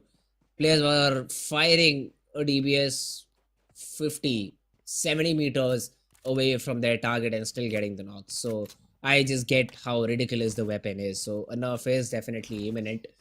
But on the other hand, if we talk about the players of Team High Voltage, they've also fallen back a little bit since they have to move 400 meters inside the zone. I think both these teams are prioritizing to get the loot first and then try to rotate off of here. DRS, on the other hand, they've picked up a fight against the players of Team Quantum Rage, And Tanatan Tan is no more Tanatan Tan because he's down on the ground and now taken out of the game. Oh yes, Quantum Rage, they're suffering heavily. They have already lost one player and DRS in the city of Hacienda. They have good loot, good resources in their hands, and looks like Delta with that buggy is already closing in, inching closer to the place of Quantum Rage. But he needs to be a bit cautious because yes, Quantum Rage, they're a little spread out and might be looking for the revival onto the fallen teammate. And DRS, they have to be cautious because at the same time, Stalwart Esports, they are also making the rotation from the western front line. So there is a possibility that if the players of DRS stay out in the open for a very long time, Stalwarts can do a third party in this situation. This is the last thing the players of DRS want at this point. So maybe good decision not overcommitting into the fight. This is something I love about DRS. They never overcommit into a fight, but Quantum Rage, enough casualty. They don't want to suffer any more casualty. So it's better to prioritize the rotation and move ahead inside the circle because it's not an easy circle to play around with. I mean, none of the circles in Miramar are. If you're far away from a circle, it'll take you at least a good minute or maybe even 120 seconds to get inside the zone. So, yeah, I mean, prioritizing the rotations is a good decision. And Quantum Rage, they've lost Natan Tan. They're rotating inside the zone, probably moving a little bit towards the central part, towards the city of Impala, so that they're not affected by at least a couple of zones that are about to come in the future. So, yeah, Quantum Rage, good decision making. Now, let's see how does it eventually pan out, because they've lost a player and this is not the start you were looking for. DRS though, on the other hand, that is the team which has got the only frag till now in the whole game, and stage 1 is about to get over. So it is a very silent start in this particular map. Oh yes, all the teams are approaching the game so very cautiously. That's why we are not seeing any sort of action in the city of Picardo as well. The circle takes a concentric shift, and yes, Stalwart Esports again showing a very good rotation. They have the entire control of those Los Leones hilly areas. Be the king of the hills, grab as much intel and information. On the other side, towards the southern eastern front, Fritz, we have Regicide and Raw officials going for the barrel rotation. So there is a chance that they might lock horns with each other. But speaking of late rotation, SKYLIGHTZ Gaming again going for a very late rotation. MABETEX Esports coming from the complete northeastern shorelines. So yes, MABETEX, they are showing good rotation, but they need to be a bit cautious of the position of TUF because TUF are placed perfectly. If MABETEX head over to the side of Impala, that they can stop them. On the other side, 52 Esports are well aware about the position of Leo Esports, but look at the position of Nova X. Nova X has a height advantage. He can easily capitalize and bring down the numbers for 52. So Hassan, you better be inside the safety net of the compounds, because if you come out in the open, well, Illuminate crew, they are looking fantastic. Oh, they indeed are. In terms of positioning, though, Noah, look at that. He is so high on the map that he could really just shut down any team trying to pincer Sky 25. He is being spammed through the smoke, though. Has to be a little bit careful. Leo are very adamant to not let this guy cross. And Sky patching himself on the way down. But these smokes, how long do they last? I think it has a good 10-15 second lifeline left for now. And Sky, he is going to go for a run. There has to be a little bit of a supporting fire coming in, and there is supporting utility too. So the smokes are being thrown in by his teammates, just trying to cover the retreat of Sky in the process. They will be able to do so, but Regicide from behind is something out of the syllabus. Sky hits a few shots, just scares away Regicide, so they do not stop and they do not take any more battle with the last remaining player of I8. But there comes in the cavalry, there comes in the backup, which just gets dealt with. Viper from above, Sky from below. A little contrasting, but hey, it gets the job done. Regicide, they were just minding their business, trying to go for the rotation. That is where the Pakistani teams are struggling. And I8 Sky was placed perfectly to bring down their numbers, but at the same time, Sky grabbed the attention of Leos because Leos were holding on to the adjacent compounds. And Viper, yes, is deploying those smokes and hoping to go for the rescue mission, but it's not just one player. 4 players from the side of Leo Esports are looking in the direction and looking for the confirmation onto Sky as well. On the other side, Regicide is the only man standing from Regicides. Let's hope he can survive a bit longer because all the teams, 16 teams, are in the lobby. Just few casualties here and there. Other than that, Vaz won't be getting out any point from this game if he gets eliminated at this point. But Sky, he's a lost cause.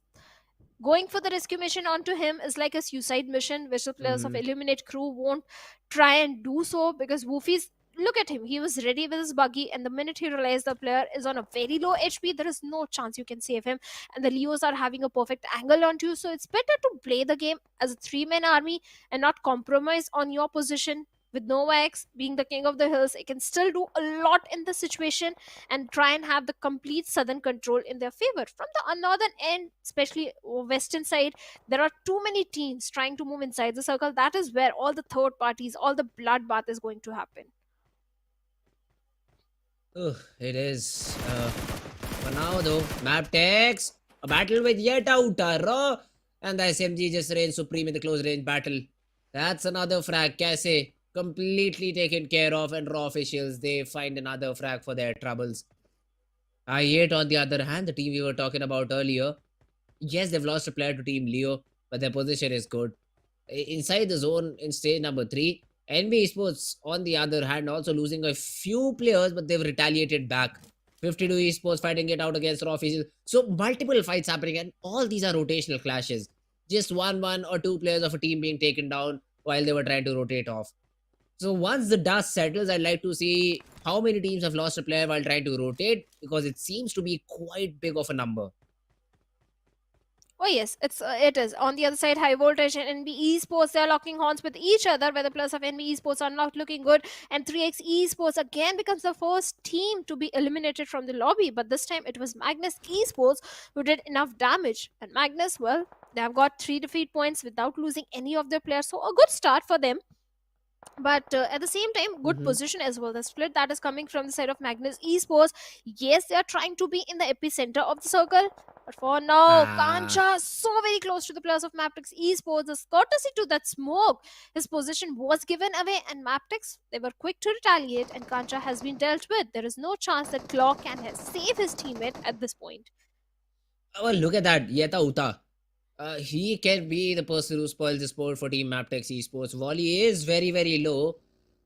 But does he get taken care of? No, he does not. He has some natural cover between him and Yetauta. Leo, though, won't expect. But Yetauta has whiffed a few shots. He finally is able to recover and get that knock. And now MABETEX, they'll have to think twice before pushing on to the remaining players of Team Raw officials. Oh, this could be difficult. This could really be difficult. Volley trying to cook a nade, but there's a buggy right behind him, and the player knows exactly where Volley is. So essentially, Volley has been forced into this battle. He will be shot from Yetauta from a different angle, gets taken down, all down to Baron in a 1v2. Not looking good at all for Team MABETEX Esports. Well, definitely not looking good at all, and Claw finally finds a knock-in confirmation onto Valley over there. Let's see what more can he do, because only 2 players remaining from the side of Raw officials. Can they clutch in this situation? And yes, they do. They take down Baron as well. And MABETEX Esports, well, they bite the dust on the 14th spot. Well, not a start they were hoping for. I thought it is Miramar. So MABETEX Esports, they're going to have a fantastic run. But unfortunately, that was not the case. And but Raw officials, well, they are improving with every single game. But for now, we have Stalwart Esports upon our screens and tops. From the top angle, he is aware about the position of Highvoltage DC. SKYLIGHTZ Gaming on the other side, looks like Highvoltage DC. They are becoming the patty in the sandwich. 2 teams are trying to shoot in the direction, and with M16 single tap shots, Nima can do so much damage at the same time. Nima has to be in the cover. If he shows a little bit of the glimpse to the players of Highvoltage DC, they will be ready to punish him. They will show no mercy. Yes, the smokes are there, but Highvoltage DC, they're at the mercy of the blue, and it is the stage 5 circle that is going to be the next one. So at this point, with a single first hit, there is no chance Highvoltage DC can make it inside the safety of the circle, with so many teams trying to gatekeep them. And Action with that M416 takes on Nima over there of SKYLIGHTZ Gaming. Instant confirmation should be coming in at any minute. Stalwarts, they are placed perfectly to gatekeep all these teams. And Action is keeping a close eye onto Jiggle as well. Jiggle with the vehicle trying to move inside the circle. But I see with that M416 is going to miss out a lot of accurate shots. And Jiggle makes it into the safety. But for how long? IC is having the higher ground. He's having a perfect angle onto Jiggle over there. Sooner or later, Jiggle will be dealt with. On the other side, Magnus, this time they are being the aggressive bunch of lads. Taking a knock onto, finding a knock onto No Fear over there. Mafia Ninja also goes down. SKYLIGHTZ Gaming, they're suffering heavily. One side, we have DRS. Delta goes for the confirmation onto No Fear with that UMP 45, leaving AJ all by himself. So AJ, what can he do at this point? Particularly nothing. Just survive, hope for the survival game, and grab those placement points because they are of prime importance. SKYLIGHTZ Gaming, they have been reduced to just one man, and Fred Stalwarts, AJ. look at the position. Such a good position they are in. Oh yes, Stalwarts. They should convert, guys. Come on, just let me get a first prediction correct. Although it is still a very long left game, but I'll be happy if I'm able to get one prediction correct. Delta though deals with the player, gets the 4th frag to his name, and DRS is also looking a little bit stronger now.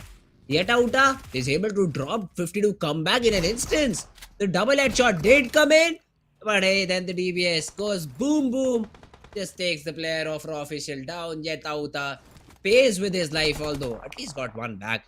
Tapatup, he did not know that I8 Nova had the crosshairs exactly in that spot. Gets the frag, and Jallad, he was literally below Nova, but just couldn't do anything because of the angle. Well, certainly 52 Esports, this is a team that has impressed me. The way they are picking their fights, yes, they are showing some signs of resilience, the way they are improving their gameplay. So yes, high hopes from the side of 52, but they don't have the numbers this time. They have the upper height advantage, they have the numbers advantage, where Woofies is providing the necessary backline support required. Nova X is ready with a grenade, and Jalad might want to escape from this situation and scuttle back to the safety, but where does he go? On the other side, we have the players of Leo Esports. On top, we have Illuminate Crew. So 52, they are pretty much stuck in this situation. On the other side, Leos and Magnus Esports, they are definitely having a very good position. This can be a good game for the players of Magnus Esports. And I have to tell you, Fritz, Magnus Esports in PMPL Fall 2022, this team impressed me the most. The way they played, and this time it is completely entirely different Magnus, but this game can be the same game for the players of Magnus Esports. Considering their position, if they play their cards right, this can be a good game for them and much needed. I'll be happy to see Magnus doing a comeback today. But on the other side, Jallad all by himself, Hassan has been dealt with. Oh, Jallad, he should have been the one to initiate the fight, but how do you get on top of the race? You'll need to go all the way around. You do not have a vehicle to do so, and you just see your players being taken down one by one. Riddler, though, showing us the beauty of Battle Royale. The knock was confirmed by the players of Eliminate Crew, but they get the flag instead. Yet Claw, the last man standing, the damage once again dished out by 52 Esports, but the flag leak just stolen by Team Tough. Nova, though, the crouch, not even the crouch, the prone and spray is just present. He's able to take S2SO4 off the buggy and eliminate him out of the game. Riddler also being subjected to a lot of shots. Jallad is the one who gets the knock, but I8 Viper is the one who gets the frag. So a lot of stealing of these frags happening over here, and Jallad won't be happy about it because he did not get anything out of the battle. Even though he dished out quite a bit of damage, did not get perfectly compensated for that. On the other side, Magnus Zibian with those mini shots has been able to find one knock onto the players of DRS. Let's see if we can get the confirmation point as well. On the other side, Theo of Thor out there in open, running like a headless chicken. And Nova X, UMP45, I think he's being the optimistic one at this range. I don't think UMP45 can do a lot of damage. On the other side, Joker Sir has been dealt with. So there is no chance that Joker Sir can be revived. And T2 get rigged with the AKM gets a confirmation point. And Thor is left all by himself. Illuminate Crew, this team, the team that got 3 back-to-back chicken dinners in the league place of SA Finals. Well, it's back in the action. 6 defeat points, already having a good position. But the moment of the truth, the next circle, where it's going to go, if it goes in the favor of Illuminate Crew, they can definitely rain death and destruction from this cliff, the line of sight which they're getting. But if it goes away from them, then it becomes a challenge for them. It will become a challenge because the zone cannot shift such extremely that they're still inside the zone. So they'll have to decide how do they want to play the next zone. The zone finally shifts. Maybe 1 or 2. Okay, one more second, and there we go. There we have the zone shift, and it's a central shift overall. But all these teams on the extremities have to move. I8 have to move. Stalwart have to move. It'll be a difficult rotation for team I8 particularly, because they will have to first of all come down the ridge, and then they'll be subjected to team Leo Esports in the process. Well, let's see I8 how do they make it work. They do have this big truck to play around as cover. Magnus Esports though, they're troubling the players of team DRS, and not just troubling, because rules has been ruled out of the game, out of the server. Delta is being shot upon. His vehicle is on the verge of completely blasting out, and DRS, they tried to get that ambitious rotation off, are left with just 3 players surviving. My entire focus is on the players of Magnus Esports, the way they're capitalizing on those elimination points, having a very good position, and they can get a lot more elimination points in this game. And Magnus Esports, they're back in the action. So very happy to see a Pakistani team performed really good this time again.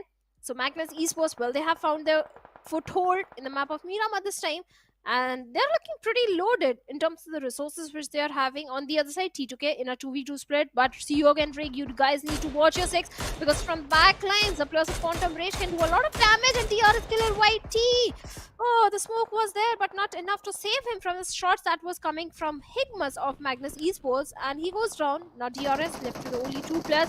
Rig finds a perfect knock and confirmation onto Goku, leaving Healthy all by himself in the carpet. Bombing can do a lot of damage, but right now Sanhok has been dealt with, and Healthy with the grenade of his own might be looking for the confirmation, but Sandesh with the buggy is providing the distraction at this point. At the same time, Stalwart Esports, well, they are bringing down the numbers of Illuminate crew. Leos are doing a perfect third party onto the players of T2K. Sandesh and a very sliver of HP. Sanhok already down. Healthy brings down Jane as well, leaving Greg along with his teammate all by themselves. What can they do in this situation? Yes, Quantum Rage has been dealt with, but T2K, they still have to go for the revival on the rescue mission onto Jane. They do get one of the players down, but they lose a player of their own. So, not the best possible trade. Considering now the final zones start from here on, I'd say Magnus really have an upper hand. 8 frags, good amount of space inside the zone, and the confidence should be even higher. High MS, just try to scout anyone that he can. Just try to take any number of shots. He can connect. But let's see if he's able to do anything or not. Does not spot anyone, is inside the zone, so that's one positive for him and Magnus. They're looking strong. Leo, they see Rig is all alone, and they capitalize on it. T2K get eliminated on the 7th spot. Well, they have been eliminated, and Leo Esports were placed perfectly to do the job, and action takes on Woofy, the last man from the side of Illuminate crew, and after getting 6 elimination, Illuminate, well, they bid bye-bye on the 6th spot. Regicide Vaz still fighting. The last man standing is able to take down Icy from the side of Stalwart Esports, gets the instant confirmation as well, but at the same time has now grabbed the attention of the players of Stalwart Esports. Stalwart, well, the split that is coming in from their side, yes, they are trying to have the majority of the real estate control under them, but at the same time, the individual players can be picked off. IC has been dealt with. Now Action has been knocked down. Nirzet is going for the revival onto his teammate. It's a very crucial revival, but Liquid comes in, takes down Tops. Looks like the segregation, the split is not working for the players of Stalwart Esports. Nirzet might be able to revive Action, but they have already suffered heavy casualty. 2 players have already been lost, and Leos, they are looking very aggressive bunch of lads. Now let's see Leo. They want to capitalize. They want that center part of the zone, I think. Or do they not? Because I do not see the players in buggy trying to push that position. Okay, no. They just take a U-turn, go towards that central spot where they just got the knock. Not even just a knock, they got the finish on one of the players of team Stalwart Esports. So they definitely are very ambitious over here. Nirzet spots Liquid down, takes some shots, but is not able to deliver the knock. Action will have a contention with high MS of Magnus Esports, or is he on the other side of the ridge? I think he's on the other side. Regicide Vaz, also the only remaining player from his team, so has to be super careful with the rotations. And Leo, they themselves have to get inside, which they are. But Stalwart, the only positive thing I take for Stalwart Esports is no one can push their position that they are in right now without taking the third party damage. So that's the only positive that they have. Plus, they're in the center part of the zone, so they can stay there for a very long period of time. Liquid, he takes quite a bit of fall damage, but the major outlook, the major thing is he's still surviving. So 4 men standing for Team Liquid. for Team Leo. Yeah, Leos, they do have the numbers. They have shown a lot of improvement in the gameplay as compared to the SA finals. But like I said, fingers crossed, I'm still hoping for a Magnus chicken dinner at this point, because I want to see that same Magnus Esports that I saw in PMPL Fall 2022. And the team that dominates in the Pakistan region. I don't know what happened to the plus of Magnus Esports this time, but day number 3 is a day of comebacks. Every team is trying to go comeback, but Liquid, you show your glimpse to the plus of STE. What they are going to do? Definitely, they are going to punish you. And Jalad was trying to steal that elimination point. Well, he has been dealt with. Don't ever try to steal the elimination points of Stalwart Esports. They'll punish you, my friend. And exactly like that. Even a Leo's player has been taken down. Slipknot is down on the ground. And Stalwart want to take action on it. Magnus also creeping close to Nirzed. But this split again does not entertain me at all. Nirzed cannot give any backup to action. It's all him in this position, and he can be taken down because there are now 3 remaining players of Team Leo Esports. Magnus though have the highest chances of getting this chicken, all because they have all the 4 players standing. Nirzed spots a player down. Slipknot cannot take the shots though. A low toss nade could do the job. Has to just time it perfectly though. The nade goes in. Does it take down Sussex? No, it does not. He takes a little bit of a damage, but the knock is still not there. You can already hear the footsteps, but Nirzed just even mistakenly just don't drop down, because you'll just be dropped dead. Leo, they'll be subjected to a nade from action too, and this time Haitami is taken down because of the nade. It's a good knock to find. Sussex and Slipknot have also been tagged quite a bit. An action, he wants to capitalize on it.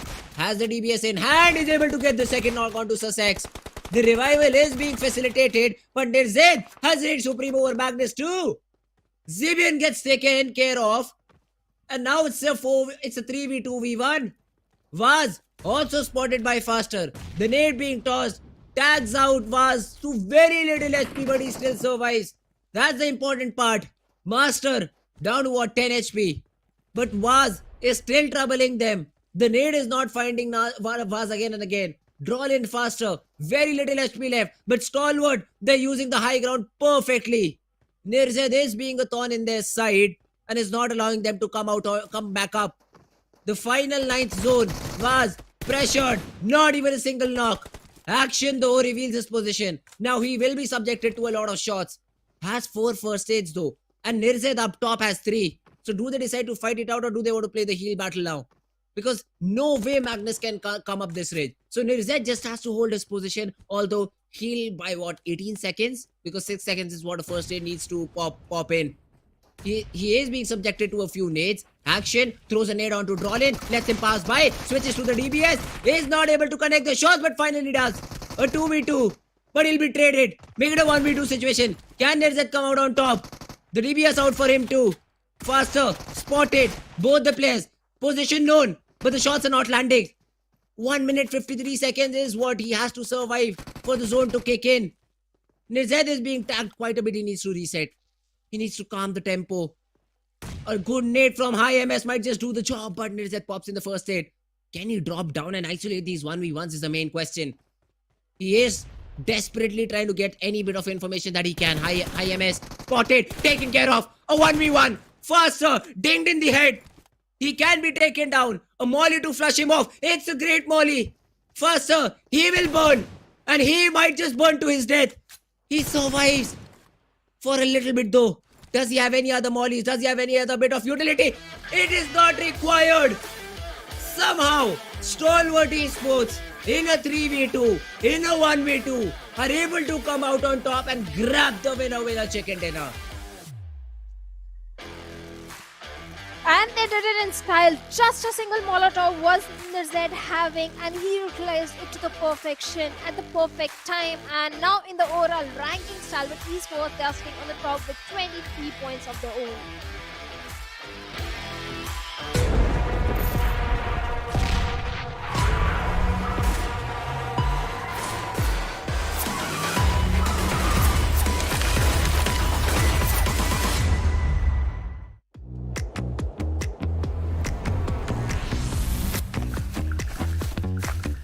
सब कुछ मेरे हाथ में है कोई ये supply जरा मुझसे छीन कर दो दिखाओ इतना ये क्या है? What is this?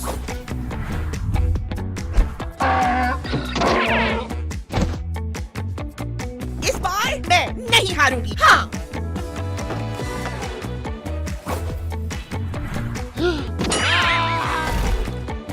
ये कुछ भी नहीं है मेरे आगे। चलो इन दो की धुलाई करें।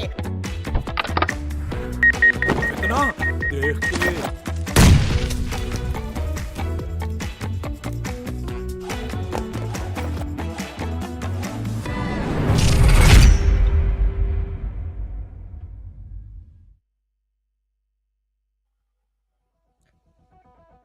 What an aggressive game and what a day of comebacks, Fritz. Every team is winning a comeback. Vaz, he was the only man standing from the side of Reggie's side, and I think his team players were taken out pretty early in the game. He survived till top 3.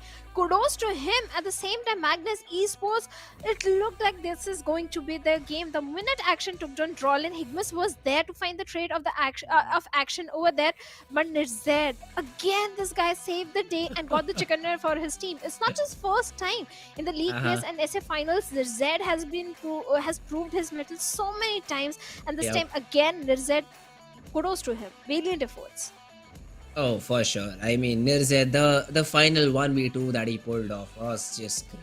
He knew the position of the remaining 2 players.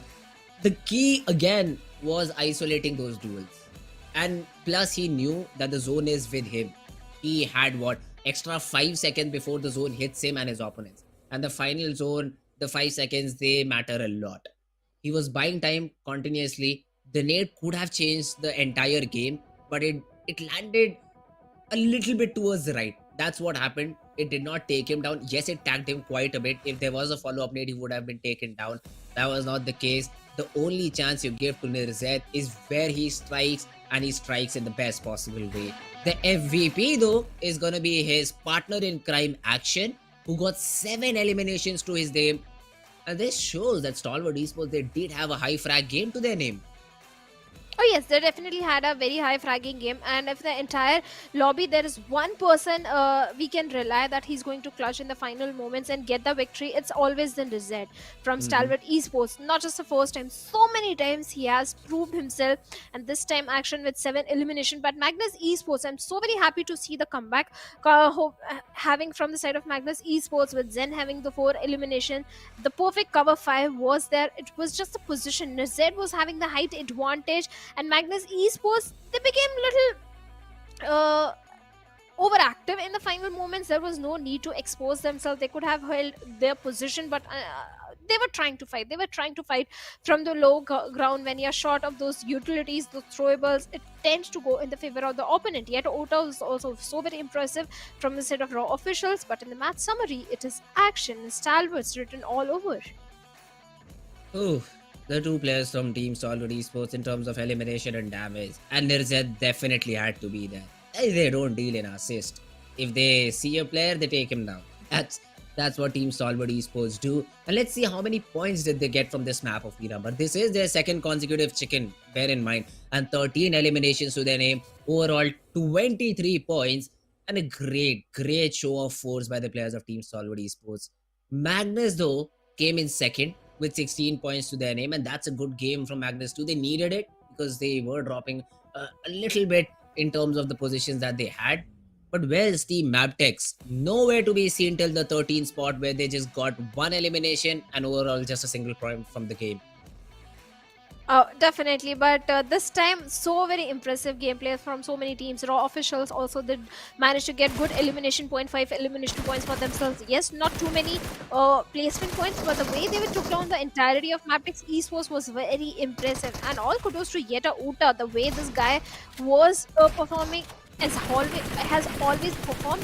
The rotations were also going perfect from the side of raw officials. Raw officials, they always have a good read onto the opponent. This I have to say, the rotations are never a problem for the players, but raw official is just the synergy and the confidence they sometimes lack, because of which they lose the close frontal battle. But this is the moment Nirzad, he had a single Molotov and he used it at the perfect time. Oh, it was indeed the perfect time. And then the blue did the final work. The play zone gave the final bit of damage that was there, and Stalwart Esports, there we go. They topple over MABETEX Esports. Yes, they played an extra game, but hey, it does not matter because look at the lead. It's 18 points now. And MABETEX, the way that they've played the previous few games, I don't think so they're coming back on top anytime soon. 4MV though, they also climbed up a little bit. They've been pushed down in the previous few games, don't get me wrong.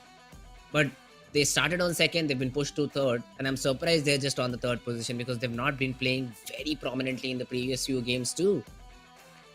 Agreed. For MV, yes, they need to step up their gameplay if they want to reclaim the top spot in the overall ranking. But one day is still left. There are too many games left for 4MV to do a comeback. On the other side, Magnus Esports, well, they have managed to propel themselves by 3 positions. They are sitting on the 12th spot with 46 points. Still, I'm not happy with this position of Egenix I8, Magnus Esports. Both these teams deserve to be in the top 5, and that is exactly where I want to see Magnus and Egenix I8.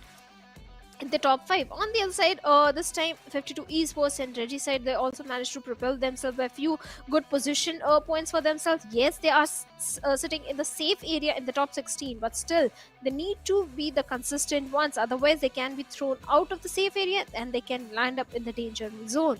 But now is the time for Erangel, where Group B Fritz will be sitting out. That means NB Esports, Illuminate Crew, Raw Esports and Quantum Rage. They are sitting this one out. They just might be sitting it out, but the team I'm rooting for, the team which I want the hat trick to be performed by, is still playing. Team Stalwart Esports. You can already lock in as my prediction, producer. Echo, you can just do that. Just don't even ask me. Just lock in Stalwart Esports because that is the team I think is going to come out on top in this map too. Have we seen a hat trick till now, Shadow? In all of the regions they've casted, did we see a hat trick by a single team? Okay, so that has already happened. But I'd like it to happen again in the South Asian Championship. So I'll go with Stalwart Esports. I want them to get the hat trick. But what about you, Shadow? Who do you think is going to reign supreme on the map of Erangel? I so badly want to predict Magnus, but I won't do it. I don't want to jinx it. So I'll pick a team who is somewhere on the bottom, I think. But even the bottom teams are doing a comeback. So I'll go a little safe. And I'll pick Leo Esports. Oh, interesting choice. They've shown some promising performance. You'll have to check that. I do not. Yeah, they are. All right. So they've shown some promising performance. That's what I remember. I remember they getting 7 to 8 frags in the previous game. Were eliminated a little bit early, so we did not prominently see them in the final few stages. But yes, they've been playing good, so they do have a chance at getting that chicken dinner in this game of Erangel. But hey, come on, Stalwart. The two guys just did the complete job, the entire job. There were four to six players around them. Although most of them just fought amongst each other and they just took care of the last remaining team of Magnus. But they did their job properly. So I think Stalwart Esports, they do have the upper hand and they would be on for the hat trick here.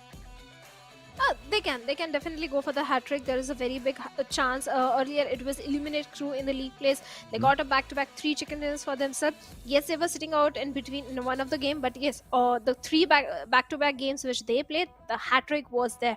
Even the plus of Stalwarts can also do. Even 4MV might be looking for a chicken dinner. There is a very high chance 4MV getting a chicken dinner for themselves today because they want to reclaim the top spot. Because every time any team try to challenge 4MV in the final day, they try to come on the top, either by elimination point or by getting those chicken dinners. So there is a chance of 4MV also getting a chicken for themselves. On the other side, which team, Fritz, has impressed you the most, if I have to ask you? Hey, Stalwart Esports, all the way. Stalwart Esports all the way. They started not even in top 5 when the day started, and now look at where they are. They're just on top. This shows how good all these teams are, and especially all the teams from South Asia specifically, I'd say. They've performed in their region, and now when you have the additional teams from the Pakistani region too, they still continue to perform. They might have a few bad days here and there, but that does not stop them from mounting a comeback, and that is exactly what Stalwart Esports has done. They're on for the hat trick. They could have gotten the hat trick previously if they won on the game of Erangel, where they just fell short, came second. But now they have a chance. They have a chance to redeem themselves, get the hat trick, and close the game of Erangel in their favor. They can, but the flight path this time is pretty interesting, and I don't want to be in the shoes of Egenix I8 because look at the journey which they might have to travel. But are they playing? I don't think so. They are playing this one. Oh, they are. They have a long journey ahead. They like dropping in towards the Sir quarry. But last time it was again excited for him in the city of Pochinki. I hope this time they're not going to do so because Magnus, they are back. And this has been their home ground, the city of Pochinki. Stalwarts again heading over to the side of Novoripnoi. MABETEX going towards the side of Lubovka. In Yasnia, we are going to have the players of SKYLIGHTZ Gaming this time. IHC again back to their home ground that has always been the city of Georgopol. So yeah, even IHC, Fritz, they can also go for a second chicken dinner for themselves because hey, it's Erangel and IHC, they always have a strong foothold in the map of Erangel. Even the circle is Exactly. favoring IHC this time. The circle is in their favor. The Georgopol city not being contested at all. The closest contention they have is towards the western part of Georgopol, where you have 52 esports. But considering the past history, 52 hasn't been playing that great, so I wouldn't take them for threat for now. If they do perform brilliantly, we'll consider them. But for now, I mean, it's hit or miss for 52 esports. Even Leo, who just dropped on the other side of the Georgopol hill, have also started their rotation towards Katka because I think that's where they loot. Not a lot of drop fights, none to say least. I mean, there is literally no drop fight in this map somehow. Stalwart Esports easily looting Novoripnoi, 4MV, minding their own business in military base. Both will use their own bridges to rotate inside the zone too. But yes, this time around, for teams like 3x Esports, DRS, Stalwart Esports, even I'd say MABETEX and Aegon XI8, the rotation is going to be a little bit difficult because all these teams, they're located on the eastern part of the map and the rotation will take a very, very long time. So they'll have to loot up quickly and then get inside the zone, which will definitely impact on what they have to fight with. Yeah, it is going to impact, but it can be game for T2K, Leo Esports. So many factors are there that can decide which team is going to get a chicken dinner in this one. Leos, they have been super impressive in the SC championship this time. And the Gatka circle, if it comes down to a Gatka circle, Leos can do a very good job. Even the plus of T2K, when it comes to Erangel, I always say T2K, they always reign supreme in Erangel. This is the map where they shine the most. So there is a very big probability, but all the teams who are coming from the eastern side, it's not going to be an easy journey, especially for the players of Highvoltage Resi side. They might collide with each other, they might cross paths with each other, the rotations can be cut off. But talking about the team that is suffering really badly are the players of 7th element in terms of the rotation, Fritz, because every time 7th element, they lose the players during the rotation. They don't have the numbers. Yes, the firepower is there. It's just the rotations that they need to work on. If they manage to keep their numbers alive till the stage 4 and stage 5 circle, even the players of 7th element can also stage a very good comeback. Let's see though for now. The first zone, a little dull, I'd say. T2K also on the northern part of the map are trying to rotate in through the region of Severny. So they really won't have any problem because on their part of the map, there is literally no one. So they do have free real estate to loot. Leo taking their sweet time. Magnus dropped in Pochinki. I think they did do the map study and knew that this region would be empty since one of the groups is not playing. So they just dropped in, are getting the best possible loot that city had to offer. Reggie side though, seems like they finished their loot and already are off with the rotation. They want to control the Georgopol hill from the very beginning. Yes, they're looking to have the dominant control. At the same time, the information, the intel you get from the Georgopol Hill area is tremendous. Yes, you can capitalize on that information, but at the right nick of the time, you also have to go for the rotation threads. Otherwise, the journey of descending from that big mountain is not going to be an easy one. So you have to time your rotation so very perfectly. Regicide might be looking for a shoreline control because they want to play the safe gameplay. Day number 3 is very important for this team. In fact, not just Regicide, all the teams who are sitting on the bottom, because hey, this is the day when you have to stage the comeback, because in the final day the pressure is going to be double and triple and it is going to be mounting on your shoulders, and staging a comeback is not going to be an easy job. One bad game and maybe you won't qualify. SKYLIGHTZ Gaming, maybe this time they'll be looking for a northern rotation. See, SKYLIGHTZ, I did see some good performance on the map of Sanhok, but I think that is where it ended. After that, we haven't seen any impactful frags or maybe impactful moments from the players of Team Skylight Gaming. So they do also need to pull up their socks and get back into action. But I'm interested to see the rotation now for Stalwart Esports. Where do they decide to rotate? How do they decide to rotate? Even 3x Esports, because I think they will be battling with the blue. They're taking their sweet time trying to loot for themselves because they're prioritizing loot. They know once they start rotating, they might face a few squads in the while they're trying to get inside the circle. So better be prepared rather than try to forcefully rotate and then be left with nothing once you reach the zone. So it is a good approach. Stalwart also taking their sweet time. For MV2, I mean, I just see refuse in vehicle, and they're probably hunting for some more vehicles since military base is such a big area. You really need to just roam around and just hope you find a vehicle for yourself. So let's see though, Team Leo Esports, they just might barge into the players of Team Magnus.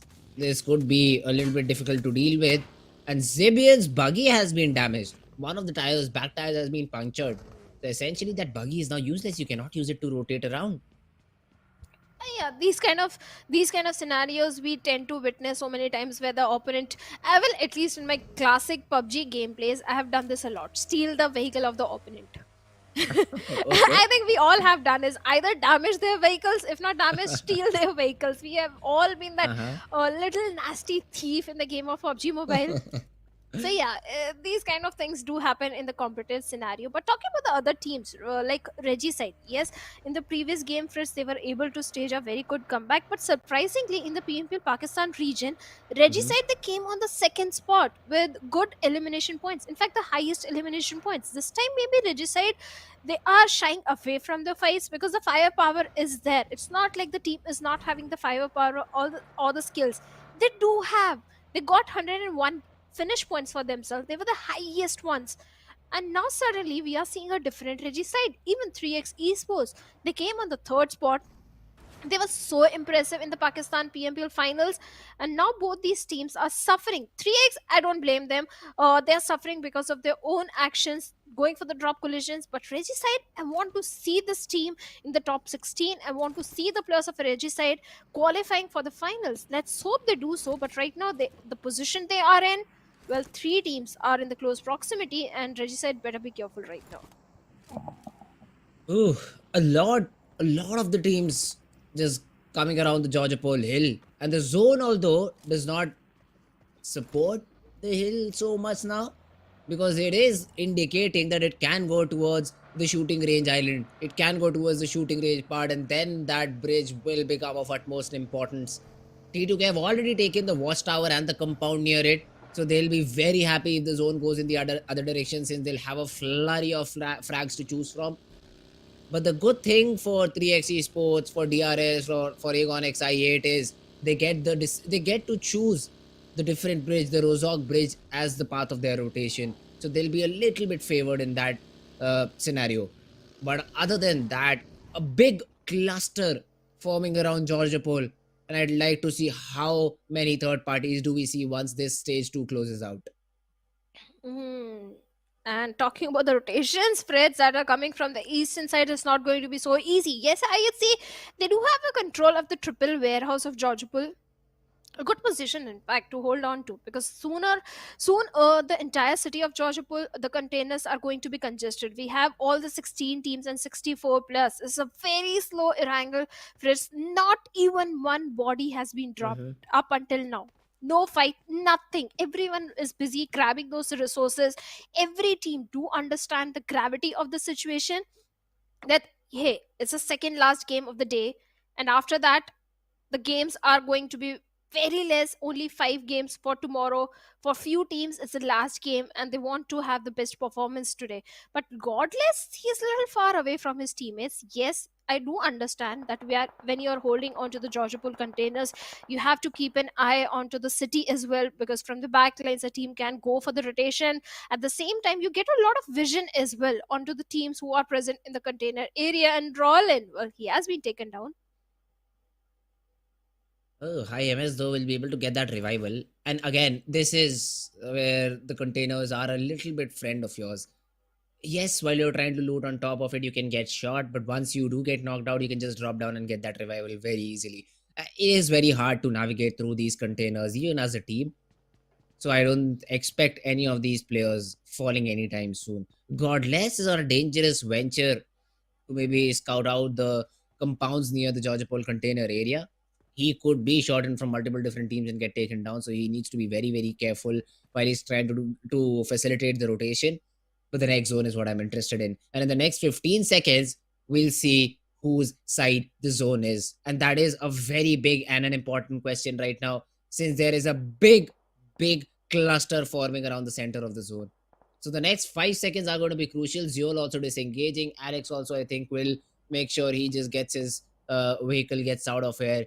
Demo, though, I do not see any sort of a vehicle or any teammate right now near him who will help him to get away from this position. The zone already closes and it has gone away from the containers area. So now both these teams need to rotate. Magnus, they already have their Dacias lined up. They'll escape this position, and so do the players of Team IHC, I think. The zone now coming around the area of ruins. All right, it is a very interesting area because the natural cover is so tremendous in this city that you'll be surprised to see that the players will be just lying next to each other, and there'll just be a ridge between them and they won't even know.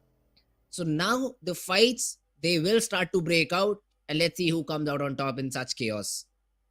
I think, Fritz, your prayers are going to be answered. You might see a hat trick from the side of Stalwart Esports, considering the don't jinx it. position. Come on. I really don't want to jinx it, but there is a very high chance, even for the players of Highvoltage as well, because they have the control of the ruins area, so they can go and have the entire control of the church in the ruin city. So yes, it can be the game of so many teams, but the rotations that are coming from northern front are not going to be an easy one. At the same time, leaving the Georgia Pool container is not going to be easy for the players of Magnus Esports either, because hey, Drolin, he's getting multiple shots and his HP has been reduced to 10, so he needs to patch himself up. At the same time, only 1 minute 30 seconds on the clock, and that is when the blue will start closing in. That is the only time Magnus Esports has to make those crucial rotation, and so does the players of IHC, because I'll repeat, only one body has been dropped, and it's stage 4 circle that is coming in. I don't think there is enough real estate to accommodate all the 16 teams and 63 players. Not so at in a all. matter of few seconds, we can already see so many fights already happening. TUF engaging with the players of IHC, where Demo has been dealt with. MABETEX Esports also locking horns over there. But Godless is keeping a close eye onto the players of TUF, especially H2S. But from Third the back party. lines, Hi Dami doing a third party takes Godless. I Thami just said hi over there and was able to get that flag. Yeah, I mean, it is as simple. And all these teams should realize the fact that the zone is very small according to the number of players that are alive. So you cannot go on these solo missions.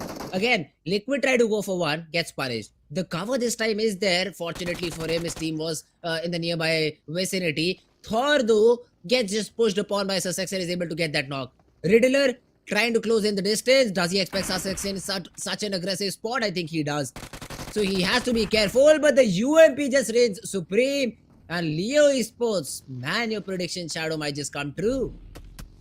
I don't know. Leo Esports, yes, they are in a good position, but now the journey is not over. They have to engage in a fight with the players of IHC as well if they want to transition inside the circle and have a good spot, because this fight is inevitable. On the other side, 7th Element, they also find themselves in the epicenter. Even 3x Esports, they are also in the center of the circle.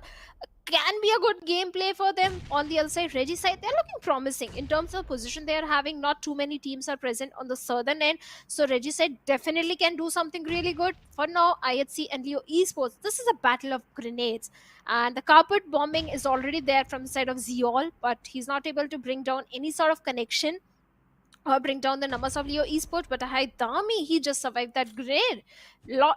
Down to, I think, 10 HP. He needs to patch himself up as soon as possible. And Slipknot, well, he's having a lot of throwables, but the projectile is still missing. They're just trying to create a smoke screen and escape from this spot. And it would be a good decision because you're not inside the zone. Your backs are against the blue zone, so you cannot fall back anytime soon. So it's better to take your vehicle and just run away from this position. Although IHC, I love the level of confidence that they have. They're just 2 players standing, but they're still not worried about the fight that they're taking. It's a 4-man squad against them, still ready for the fight. Let's see though, Leo, if they're able to answer back. Ziol being subjected with the nade, he was just tickled by the nade, not a lot of damage done. Sussex though, brings him down to 5 HP. Zul, now with a shotgun, won't be able to do anything because Slipknot just slipped the side of Zul and was able to get a knock and even takes care of the last remaining player of IHC. Alex falls down, IHC out of the game. Oh, what just happened? IHC, they have been eliminated, and Leo Esports, now they have the complete Western control under their favor. Even the players of Reggie's side are not looking good. 2 players are already down. Yes, the trades are there. What a And nade. Apex with a perfect grenade takes down Avenger over there. And Noki, he has to do something in this situation. But Apex knows exactly where Noki is. He's ready with his UMP-45s. These SMGs are so potent and powerful in the close range. Apex is already charging with his cavalry, but refused against the confirmation onto Avenger. Noki with the AUG. Can he take 1 player down? Yes, he does. Takes the second one also down. Can he do a 1v3? Not against Doc. Doc reigns supreme, and he takes down Noki and Reggie's side. Well, they have been eliminated on the 13th spot. Oh, very important frags to find for 4MV. This will bring their confidence back up because in the previous few games, they've not been performing. Early elimination, I'd say not that early because it's already stage 4, but in terms of position, you'll get nothing. So it is an early elimination. Stalwart as well, they lose IC. Action takes down DRS Delta, but it is a little bit too late. Nirzed is also down on the ground. Gyante trying to run over Action. The DBS is out. The trade is there. Tops, he somehow saved Action over there. He was taken down by Gyante, but the trade was imminent. DC rules now needs to come in. Needs to get that confirmation onto Action, will do so. And DRS, I don't know if they survive this onslaught somehow or not, but they've done enough damage to deny the hat-trick for Stalwart Esports is what I think. It's still possible. It's still possible. I hope they do something. Rules, he needs to patch himself up as soon as possible. He's down to a sliver of HP, and the grenade was right on his face. Down to a sliver of HP. Gyant is still bleeding, begging for help, at the same time giving the position away. But Rules had not enough HP to do something, and Stalwart Esports, well, they get 5 defeat points, but like you said, enough damage, enough casualty has been done on their side, and Circle also goes away from them, and from one fight, Stalwart moves towards the second one onto the plus of MABETEX Esports. But 52 Esports right now, they are under heavy pressure, under heavy fire. The grenades that are coming from the side of Leo Esports, 2 players are already lost, and Hassan is the only man standing, and courtesy to that smoke, Fritz, his position has also been compromised. Exactly. But I understand Hassan. He did not know that if any other team is nearby or not, so he just tosses a few smokes and tries to survive inside it. It's a good strategy when you're the only one standing. Just throw a smoke, toss a smoke. Your opponents might think that there is a team, but it's you all alone. And 52 Esports, again, this is what I was saying about them. They are good in those individual fights. They get the team fights under their control, but they're not able to get all their players inside the final few zones. That is the problem that 52 Esports has been facing, and they do need to address it very soon, that too, because after day number 3, you'll just have tomorrow left, 4 more games, and maybe you can try to get into top 16. Leo Esports, 2 of the players, I think that's buggy. So the person riding behind will be in a lot of trouble, but Liquid just drops out, stays inside the zone, is happy with the position he has. Highvoltage DC, on the other hand, has been able to take down the player of T2K. Sandesh down on the ground, already left with just 2 players. T2K, they lose another one, which means on the verge of elimination here. Oh yes, they are. They are definitely on the verge of elimination, and Rig might want to save his fallen comrade, but there is no chance. It's going to be a suicide mission, and the confirmation is already been made. And Rig, he has to move inside the circle as well. Yes, he has managed to escape from the clutches of Highvoltage DC for now, but on the other side, we have the plus of 52 Esports. Hassan also waiting for him. If not waiting, maybe he can be the victim for T2K Rig over there. And now we are left with... Yes, through the pixels, Rig receives a lot of damage, but now he's going to reposition himself, and well, the armor is definitely gone. He shot Rig through 2 windows. Those are 2 different windows that are just giving away Rig's position, and he's just dumbstruck. Well, from where are these shots hitting, guys? What? He has been pinned down to just the broken wall over there, and again his gun barrel is sticking out. So, and from both the sides, I mean, Leo, they're just pressuring this player to come out and give their frag to him. That's what Team Leo is doing, and they're already inside the zone, so why not bully the players already there? It's a good strategy from the last 2 remaining players of Team Leo, but they've done enough damage. I mean, Liquid and Sussex already 10 frags to their name overall as a team, 10 points in the bag. anything that you can get from here is just a bonus, and that's what they're looking for. Any more points that they can get. Stage number 5 almost about to close. Rig will definitely come your way. The shot, if connected, could have taken Rig down, but it is high voltage is Malik who gets the frag and is dominating in the lobby. Oh yeah, Leo Esports have been the impressive bunch of lads. The improvement is definitely there, and yes, 10 elimination. They are raining death and destruction, and they are fighting with tooth and nail. And the next victim could be the players of 7th element, but unfortunately, Leos, they don't have the numbers. 7th element, they have all the 4 players alive, but they have no information. That source is so slowly crawling his way towards Divine, and Divine can be in a vulnerable position. One grenade and Divine can be taken out pretty early, but Sus can also not show his glimpse to the players of 7th element. At the same time, the circle, talking about it, Highvoltage DC, they're also in a very good spot. This can be a chicken dinner game for the players of Highvoltage DC because, hey, they have the complete northeastern control under the favor. They're the only one not engaging in too many fights at this point. On the southern end, yes, Stalwart Esports have to deal with the players of 4MV. At the same time, 3x Esports is also there, MABETEX is also there. So yes, all these teams might go up against each other. So there is going to be a lot of bloodbath on the southern side. It's the northern front where the players of Highvoltage can enjoy the safety and the position which they are having and maybe reap benefits out of it. But 7th element looks like even the players of 4MV are showing on the doorstep. 4MB would be interested. 7th element, they have a very good compound. So I wouldn't be surprised if 4MB try to fight it out against the players of 7th element. Until now, 7th element have been very, very passive. No frags to their name.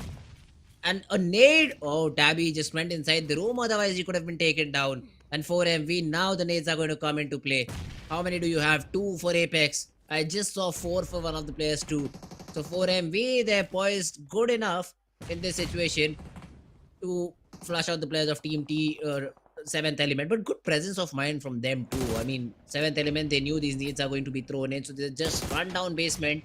They know that the nades won't be able to reach there, and it'll be a safe place, a safe haven for you for time being till Team 4MB decide not to take the compound. 4MV, they're engaging in multiple fights. One side, they are trying to take down the players of 3x Esports. On the other side, they are trying to play 7th element, but Stalwart Esports and doorstep of 3x Esports. The trades are coming in, and 3x Esports, they are reigning supreme this time. Miracle has managed to take down both the players of 3x Esports. What just happened? Stalwart's blindly rushed towards the compound of 3x Esports.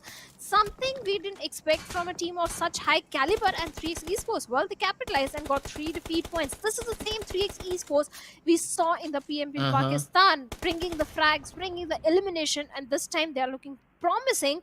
I expect a good performance from their side in this game considering the position they are having right now. But 7th element, how they are going to survive? One side Leo, other side we have the players of 4MV. This is not looking a very good situation for the players of 7th element, and Doc with a buggy is scouting the area, trying to lure up the players, get some sound cues on the players. But 7th element, look at them, not giving a single sound cue. But Divine takes down Doc over there. What just happened? Oh, he was not expecting Divine to be in that compound. And now 7th element, they can get activated. Yes, the nades are going to be thrown in. Apex, ready with a nade of his own, but won't be able to get anything. Tokusaurus, though, takes care of Apex. Tabby comes out, but gets traded out, and Reviews is able to chime in too. Tabby and Tokusaurus on the ground. T24 and Divine left to do the heavy lifting here.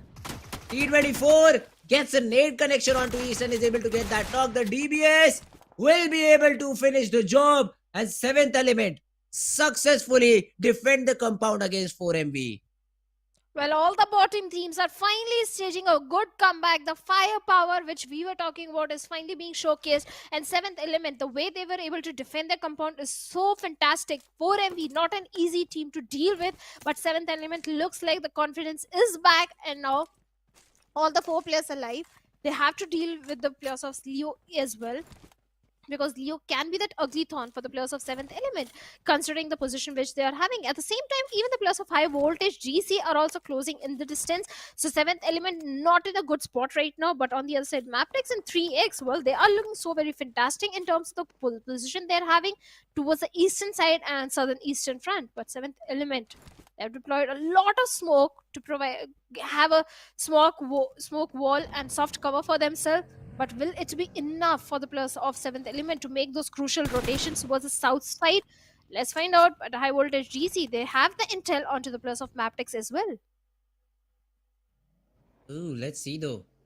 MABETEX with just 2 players standing, even Leo still in contention, so we cannot count them out. Divine subjected to a spray. Sussex almost got him, but Liquid on the other hand takes care of Tokusaurus and even takes care of Divine.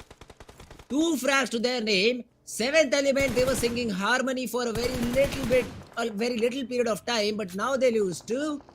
They're also facing elimination.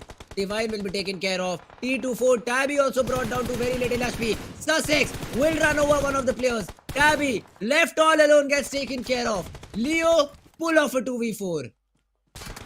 Leos, they're always the impressive bunch. 14 elimination. They are going to break a record today, Fritz, I think. And they're looking for more. Yes, they have to go for the revival onto Source, but I don't think that revival can be made with Zarbaf keeping a close eye onto him. And he gets a confirmation point as well. And with that, Leo Esports, they have been eliminated. Jiggle brings down Liquid as well. But high fragging game for the players of Liquid, Leo Esports. 3x Esports this time, 4 defeat points in their favor, have the majority of the real estate. If they manage to bring down the numbers of Highvoltage, this can be the game for the players of 3x Esports as well. MABETEX though would be the thorn in both these teams' side. They just need to let the players of HVF and 3x Esports fight it out. And then they can emerge from the shadows and try to finish the last team remaining if they take any sort of damage. And because they're inside the zone, this is a very realistic possibility. What is this play from Highvoltage? They're running towards the players of Team MABETEX and Cloud gets punished for it. Jiggle wants to toss a nade but will receive one from Volley too. So you'll need to be careful. Jiggle tagged up a little bit and Volley's nade connects. The second nade connects and he's also taken down. Oh my god, Highvoltage, this could have been their game, but they lose a player in this very crucial moment. Oh yes, it was definitely indeed a very crucial moment. Even the players of 3x Esports are crawling the way, inching closer. Slowly, Zarbaf is moving closer to the players of 3x Esports. And Miracle is so impressive. I have seen this guy in the previous PMPLs. He was always the impressive one, the one to bring out to bring some opening, bringing down the numbers of the opponent team. But with those vehicles, 3x Esports, they are making so much noise. Miracle again reigns supreme, takes down Probeen, gets the instant confirmation again, and 3x Esports looking so fantastic. 5 defeat points. I was criticizing this team so much, but now finally they have woken up from their slumber and they're raining death and destruction in the final circle.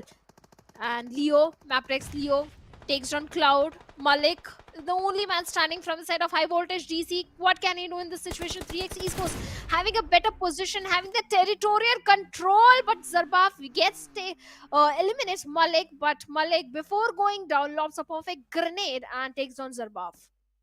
The revival will be there though, and MABETEX really cannot do much about it. This should be 3x game through and through until MABETEX is able to pull off a clutch situation, a clutch round maybe. Zarbaf goes down to the zone. This should indicate Leo that there are players nearby and it is not completely out of equation for you to be in the game. Leo repositions, the nades will be wasted and this is the final nade that Miracle has. So yeah, no more nades for Miracle at least. Zarbaf, he needs to get inside the zone first to get that revival and I think he has been able to get in. So 3x will be back to 4-man squad and it'll be a 4v2. The best thing right now for 3x is to just take the vehicle and roam around with it. You can, at the worst, trade the 2 players out completely. And Volley and Leo won't be given any chance. But if you try to be the snakes in grass, try to have that surprise factor for yourself, that is where you might fall. And MABETEX might have the game in their favor. Let's see though if it happens or not. Leo has 2 nades to himself from Volley too. So if it all comes down, if he spots a player, he can toss a nade. And he will definitely do it. Volley spots the player down, takes him down. Bomb 2 in the vehicle. Has to be taken care of by Leo, but now he'll get time to reset. Camiro though gets taken down. Leo, good shots from him, but Zarbaf dodges it. A follow-up nade. It's all down to Leo. The heroics that Nirzad did in the previous game now need to be repeated by Leo. Another one coming in. Zarbaf confirms the frag onto Volley. No more revival for you, my guy. The nades are not connecting. The molly does not instead. And now, in a 1v2, the 2 different angles.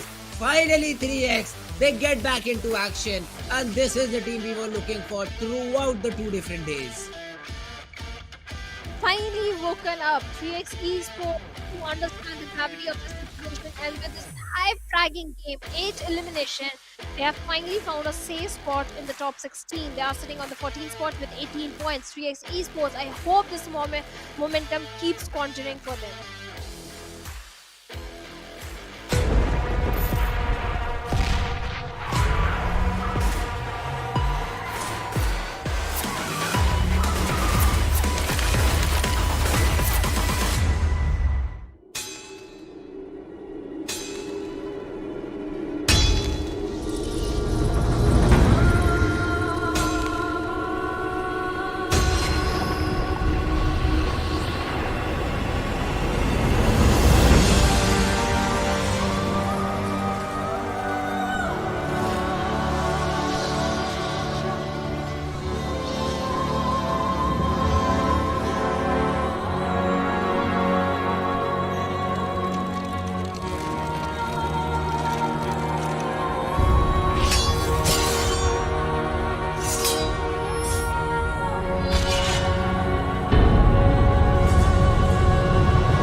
Welcome back, everyone. You guys are watching PMPL South Asia Championship 2023, and day number 3, a day of comebacks. Every single team is showcasing a comeback, be it 7th Element, be it Regicide and 3x Esports. They wanted this chicken dinners from very long time, and finally they have woken up from their slumber, and now I really hope they keep up the same momentum and qualify for the finals. They finally delivered, but I'm still not completely. I'd say that 3x is out of the blue, because the way they got the chicken is very haphazard. It was a 2v1 at last, and we've seen clutches like that happening. They were very restricted in terms of movement, I'd say. As soon as you see it's a 2v4, one of your players just takes out a vehicle and goes on a mission to just hunt the remaining 2 players. That's what you do, and then try to take trades. That is exactly the safest game that can be played in situations like that. Because if you try to be snakes, we saw what Wally could have done. If he survived after getting that first knock, the situation could have been entirely different. But although keeping it in control, 3x Esports, they were able to get that chicken. But for future references, 3x, they should be a little bit aggressive. They should take advantage of what they have in surplus, which in this case were the number of players here. Yeah, the numbers were there for the players of 3s. At the same time, the mistakes that were being made by the opponent teams, Highvoltage DC picking fights on the multiple fronts, that was also one of the reasons that Highvoltage DC, they were taken out pretty early in the game. Even the players of 4MV in that situation, they didn't analyze the position of Divine of 7th Element, because of which they were also taken out pretty early in the game. So yes, too many mistakes were being done by the top teams in the lobby. Yes. So that is something we also need to focus. But 3x Esports now finally, but the Pakistan.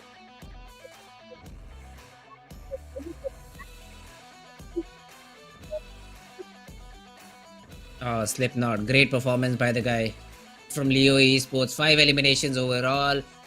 I mean, he supported his team too, but they were not able to get the chicken. But still, Leo Esports, the way they played the whole game, they pulled off a 2v4. They had 14, 15 eliminations overall. So Leo Esports, they just played their minds out, and I think we'll have a few more players from, not few, it's almost the whole squad of Leo Esports in the players to focus in the whole game. 5 eliminations from Slipknot, 4 from Sussex, 4 from Liquid. Then we do have the players of Team Highvoltage and 4MV, but Leo, what a game. They were not in top 3, but overall rankings will suggest otherwise.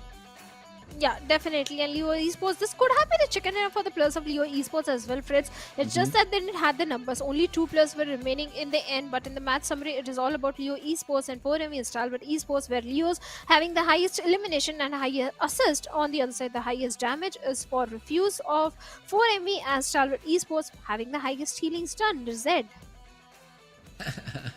Number of healings really do not matter, and I still question, why do we even have this stat? How does it affect the MVP of the overall tournament? But anyway, talking about the overall ranking, no, not the overall, the match ranking, 18 points to Leo.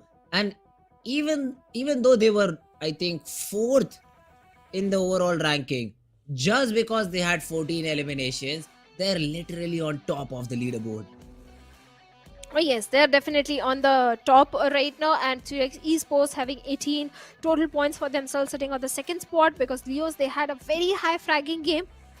Yes, they were taken out pretty early in the game. Even the plus of Highvoltage DC, this team has been the impressive one since day number one. MABETEX also fared off really well. Not too many elimination, but good placement points for MABETEX. 4MV, yes, 7 points to them, but we expect bigger things from teams of such high caliber of 4MV. Oh, we definitely do.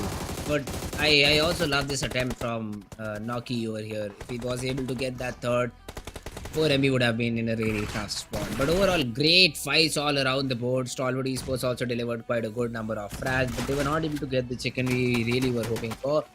Seventh element, they were fine till the time they were in the compound. But as soon as it came to rotation, as soon as it came to showing their awareness of the map, I'd say that's where they fell. They got third party from all the possible different directions and were taken down one by one. And then the final fight went the way of 3x Esports. Well, definitely it went into the favor of 3x Esports, but in the overall ranking, we still have Stalwart on the top with 120 points and MABETEX on the second with 104 points, but they still have one more game extra. Leo Esports, they have taken a jump of 2 positions and they are sitting on the 4th spot with 95 points. Even DRS, they have taken a jump of 1 position. They are on the 7th spot with 77 points. But on the page 2 is where Fritz things get interesting. We'll see which are the teams who are facing the gun of the battle. Seventh element, yes, they did show us a decent performance, I'd say. Not the best possible one, not the worst one too. But still on the 16th spot. They barely qualify if it were to end here. They still have a good number of games left. I think 1 more this day and 4 more tomorrow. So 5 more games left to play. But yeah, they'll need to perform a little bit better. 52 Esports follow them. Regicide, SKYLIGHTZ Gaming and Team Tough. They've dropped quite a bit overall. Well, they have. But looking at the schedule, we are now heading for the last game of the evening that is going to be played on the map of Miramar. The previous Miramar, I think Stalwart Esports, they got a chicken dinner for themselves, but it's a day of comebacks. Anything is happening. Even the players of Leos are looking very good, but this time Group A will be sitting out for it. So that means Stalwart Esports, well, the hat-trick won't be there. Leo Esports, they won't get the chicken dinner. Highvoltage TOF, these 4 teams are sitting out in this one. So which team you think is going to get a chicken dinner for themselves in the last Miramar? Let's go. I'd say 4MV. It's high time now. 4MV. Let's show a good game from your side too. Hey, but I love how my prediction counter has gone to 1. Finally, after all the work that I did through PMPL Pakistan, then PMPL SN, now finally in SAC I get my first correct prediction.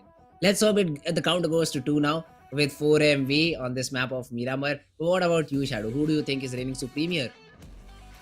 I'm scared to pick a team. Honestly, I'm scared to pick a team.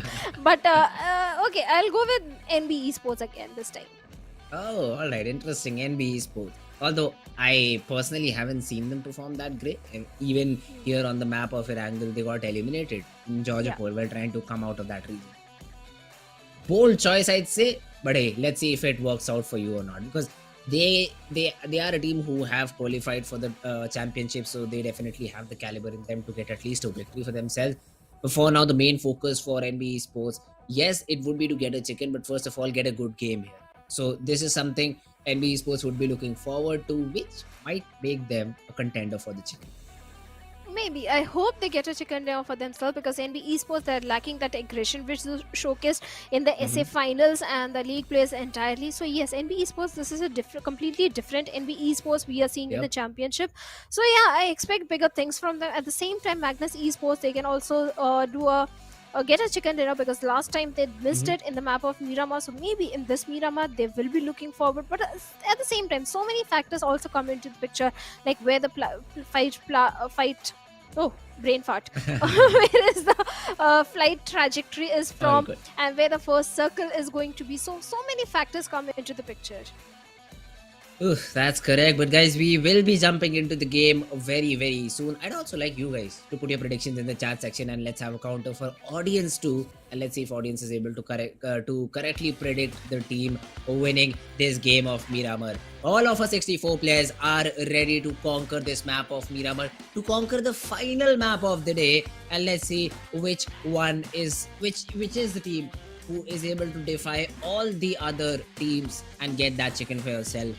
What I do see is the players are a little bit hungry. Look at the second team over there, and the player on the bottom right. He was eating his food. He's ready for the game, but yeah, filling the stomach, getting all the power needed to perform in this final game of Miramar. Yeah, definitely. All the energy and everyone is just pumped up for the last game of the evening. They do want to have a very good outing in this one and have the maximum points. And talking about the flight path, this time it is going all the way from to southern side of Chumasera towards the side of Lock Cobra area. So that means SKYLIGHTZ Gaming. Well, this is definitely a very good flight path for them. On the other side, for the teams who like dropping in towards the side of Impala, they have a long journey. MABETEX, they also have a very long journey ahead if they opt for a Campo Miltar drop. But we saw MABETEX on day number 1 going for a very different drop location. It looks like this time again MABETEX is opting for a very different drop. Hey, interesting. Let's see though. The plane path this time. Finally, Shadow, the plane path is not as good, which we obviously like. It's a little bit towards the eastern side. Towards the western side. But where is Yeta Uta going? Los Higos? I love this guy. I really love this guy. He has finally taken his imagination and dropped in a place which no one would expect him to. But yeah, what is the loot? How even this place looks is what I want to see. Prison we all know because we spawn there. But how does Los Higos look? I'd like to see Yeta Uta's perspective once. But yeah, talking about the play zone, another hard play zone, I'd say, towards the eastern side. La Bendita crater is going to be an important place to play around. Los Leones. The city is being captured by 2 different teams, and MABETEX are already in through the early battle. Leo Volley taken care of, and it is team NB Esports who are off to a good start. Definitely. Even the players of Illuminate Crew are also having a very good start. Yes, they lost 1 player, but 2 defeat points in their favor. Reggie's side and NB Esports, they're locking horns with each other. Yeah, you spoke to you soon. NB Esports are also losing out on their numbers every time. I need to stop picking the teams. I have to say, tomorrow I'm not going to pick any team in my prediction time. Hey, but we'll still have to fill a graphic under you, so there'll be a team, no matter how much you don't want to pick a team. So it's better to have your own words rather than echo filling for you, because his predictions are just disgusting. He does not know how the game works, and we cannot say anything about it. So yeah, it's better to predict on your own, Shadow, rather than letting him fill in for you. But yeah, MABETEX Esports for now lost 2 players early on because of the drop clash. Finally, we see a drop clash where someone gets defeated. Even Illuminate have lost a player to MABETEX. So that's another thing we did not see in the kill feed, but has happened in the game. Yeah, we didn't see that, but MABETEX Esports, yes, the change in drop location is not working for their is not working for them. Had they gone towards the side of Campo Miltar, they would have benefited heavily, considering the circle this time we had having a complete eastern circle. They would have got an easy rotation path as well, but this time it's a different story. They lost 2 players, only 2 players remaining. Looks like MABETEX not going to have a very good run in this one. Yes, Barrett is trying to make an escape from the situation and scuttle back to the safety and regroup with his teammate, but will he be allowed to do so? Because the players of Illuminate Crew, well, they're hunting for him. And this is the area of Illuminate Crew. This has been their drop location, so they are very aware of every nook and corner of Los Leones and Baron. Along with Kese. Kese can still do it, Fritz, because Kese in the map of Sanhok did a 1v3 against the players of Magnus Esports. So yes, I have complete faith in the firepower of Kese and Viper. Kese having a cheeky angle, receive hefty damage from his side. 2 Uzi shots connect, I8, they just completely fall back. I love the transition of I8 from attacking mentality. They were like, let's go boys, let's get that frag. 2 bullets on your body. Nope, out of here. We're out of here. That's what we do. And it's a good decision, considering you do not know the location of the second player and you are yourselves a couple of 2. Finally, Sky joins in, so now you can go in as a 3-man squad. but it'll still be tricky. It'll still be tricky to take down the remaining two players of Team MABETEX because they could be proning in any room of this compound. And this is why I hate the map of Miramar, because every building has like 30 rooms which you need to check every time if you're trying to push on a squad. There'll be a snake inside a building, and those are the worst possible ones because then they'll escape via the sewers. So MABETEX being the again the team which is irritating the players of Team I8. They have a very nasty crossfire up inside one of the rooms, and if I8 get in, that'll be a blender and end of their game in this map of Miramar. Even the players of DRS and T2K, they are locking horns with each other towards the side of Saint Martin. With the players of T2K, they are falling down. They lost one player, so too many fights are happening. This is rather a fast Miramar as compared to the previous Erangel, where all the teams were taking the game so very cautiously. Maybe it's the last game, so teams are a bit in a hurry, or not hurry. At the same time, the circle is giving a bit of the trouble. Too many early rotations are coming from the western and the northern part of the map. That could be the reason, and so many surprising factors are also there. MABETEX in the city of Los Leones, which no one anticipated, but Kese got an M249, utilizing it to the perfection, taking down Sky over there, and Kese still having a very good angle. Look at that cheeky angle. He gets a confirmation point onto Sky, and now Illuminate crew, they need to worry because they don't have the numbers. Now it's a 2v2 situation, and even Steven fight. MABETEX can win this one, Fritz. Oh yes, they can. This is why you do not push him when you're not confident enough. You just leave. You just leave when you do not have all your four players standing. And now MABETEX really have a chance. I8 cannot escape because where would they? From the position that they came back, you do not have decent enough loot. 2 minutes is what the timer is. Okay, you're inside the play zone. That's one silver lining. But you do not have enough weapons to fight around a different team if someone has dropped around Los Leones. That is again unknown entity for Team I8. So, like it or not, you're stuck. You're stuck in the compound. You can take the risk of escaping from here and not fighting it out, which Team MABETEX really want you to do.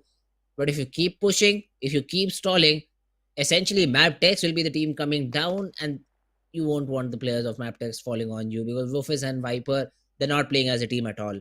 I do not see them in the same compound. I do not see them on the same floor because Wolfis is making a lot of noise and there is literally no crossfire around.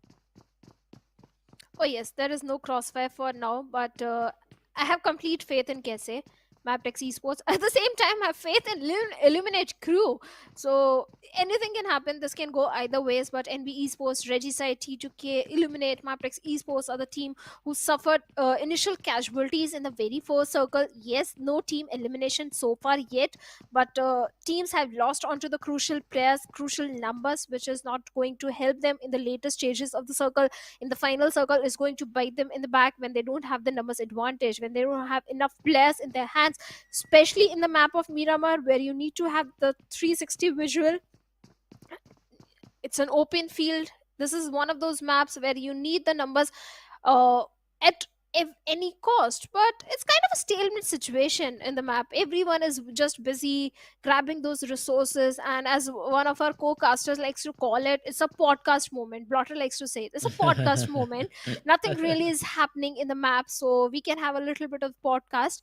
So according to you, which team from the Pakistan region has the capability or caliber to showcase a very good performance on the last day? On the last day? Oh, Yeah. okay.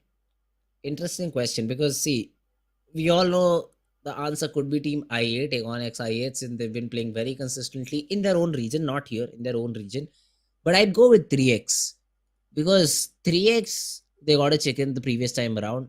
There were a lot of factors involved in that, but the bottom line is they were able to win one game.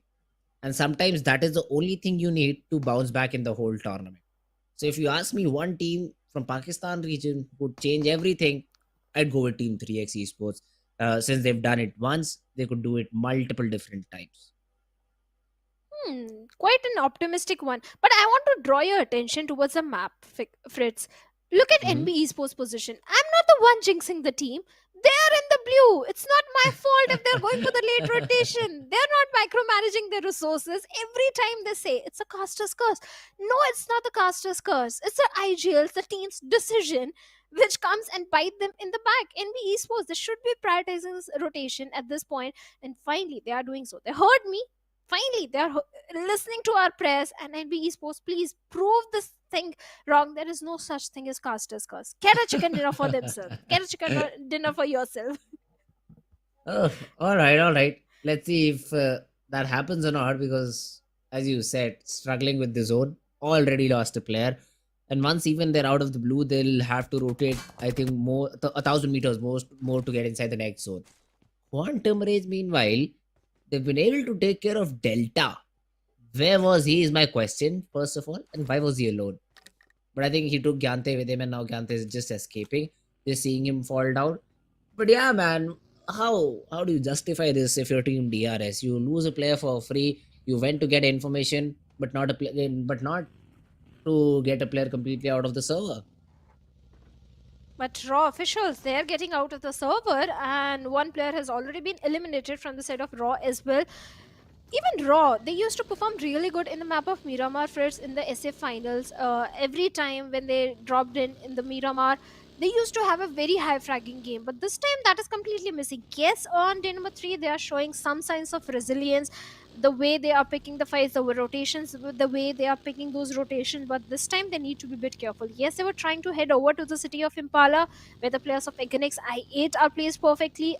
But Yeto Uta, the main standout player from the side of Raw, has been taken down. And this time, Raw officials, the remaining 3 players, they need to realize they have to have confidence into each other, because they are relying heavily onto Yeto Uta. And I hope this time they pull off something really good. Oh, let's see if that's the case or not. Oh, okay, this fight's still going on. Never mind, Baron. He is the last one standing from his team, and I think Wufez is the only player himself. So yes, he is. And now it's down to a 1v1 battle finally, and we'll have a winner. They cannot escape this position because look at the zone, 2,400 meters away. Both these players are dead irrespective of the battle they take here, because the main road is very far away. No more healings for Wufez, so the best he can do is wait for the zone to close in or push in onto his opponent up top and try to get a frag and the healings off of him. Yeah, man, but let's see if he's able to do any of it. 4 smokes is what he recovers from the loot crate. Has some bandages too to work with, but for how long can you survive on bandages is my question. Raw official, they also are rotating inside the zone, and the zone is already shrunk all the way towards the eastern side of the map, and that is a very hilly area. So there'll be a lot of natural cover to play around, but the team on top will have the most advantage. And Magnus, look at the position. They are right in the epicenter. Yes, you have certain hills to have height advantage, but 52 Esports. But Quantum Rage in a close frontal battle with the players of IHC, and Zeol was down, but Demo comes from the backline, saves the day, and saves Zeol in that situation. But like you were saying, MABETEX Esports and Illuminate Crew, both these teams are doomed. Nothing can come out of the situation. Baron with the last first hit already popped in. There is nothing he can do.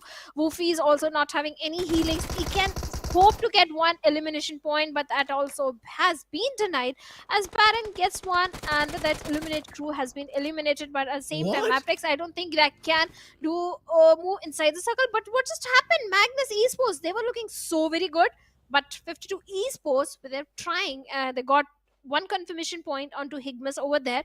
At the same time, on the low ground, we have the players of T2K. That spray is what surprised me from Zibian. UMP is so accurate in such a long distance. Hey, that's great. That's crazy spray control right there. Magnus, great job, but that's only you dishing out damage and not capitalizing on it. Drolin is on a risky mission, and plus he just has a level 1 helmet and a level 1 vest, so essentially you're just working with a protective film and not a complete cover. You need to be really careful with those fights now, Drolin. And Magnus, they're just wasting time here. They're waiting for the next 40 seconds, hope that the zone closes in and they are inside of it. Raw, meanwhile, they went against Aegon XI8 and now are out of the server. Falak gets that frag, gets another point to his name.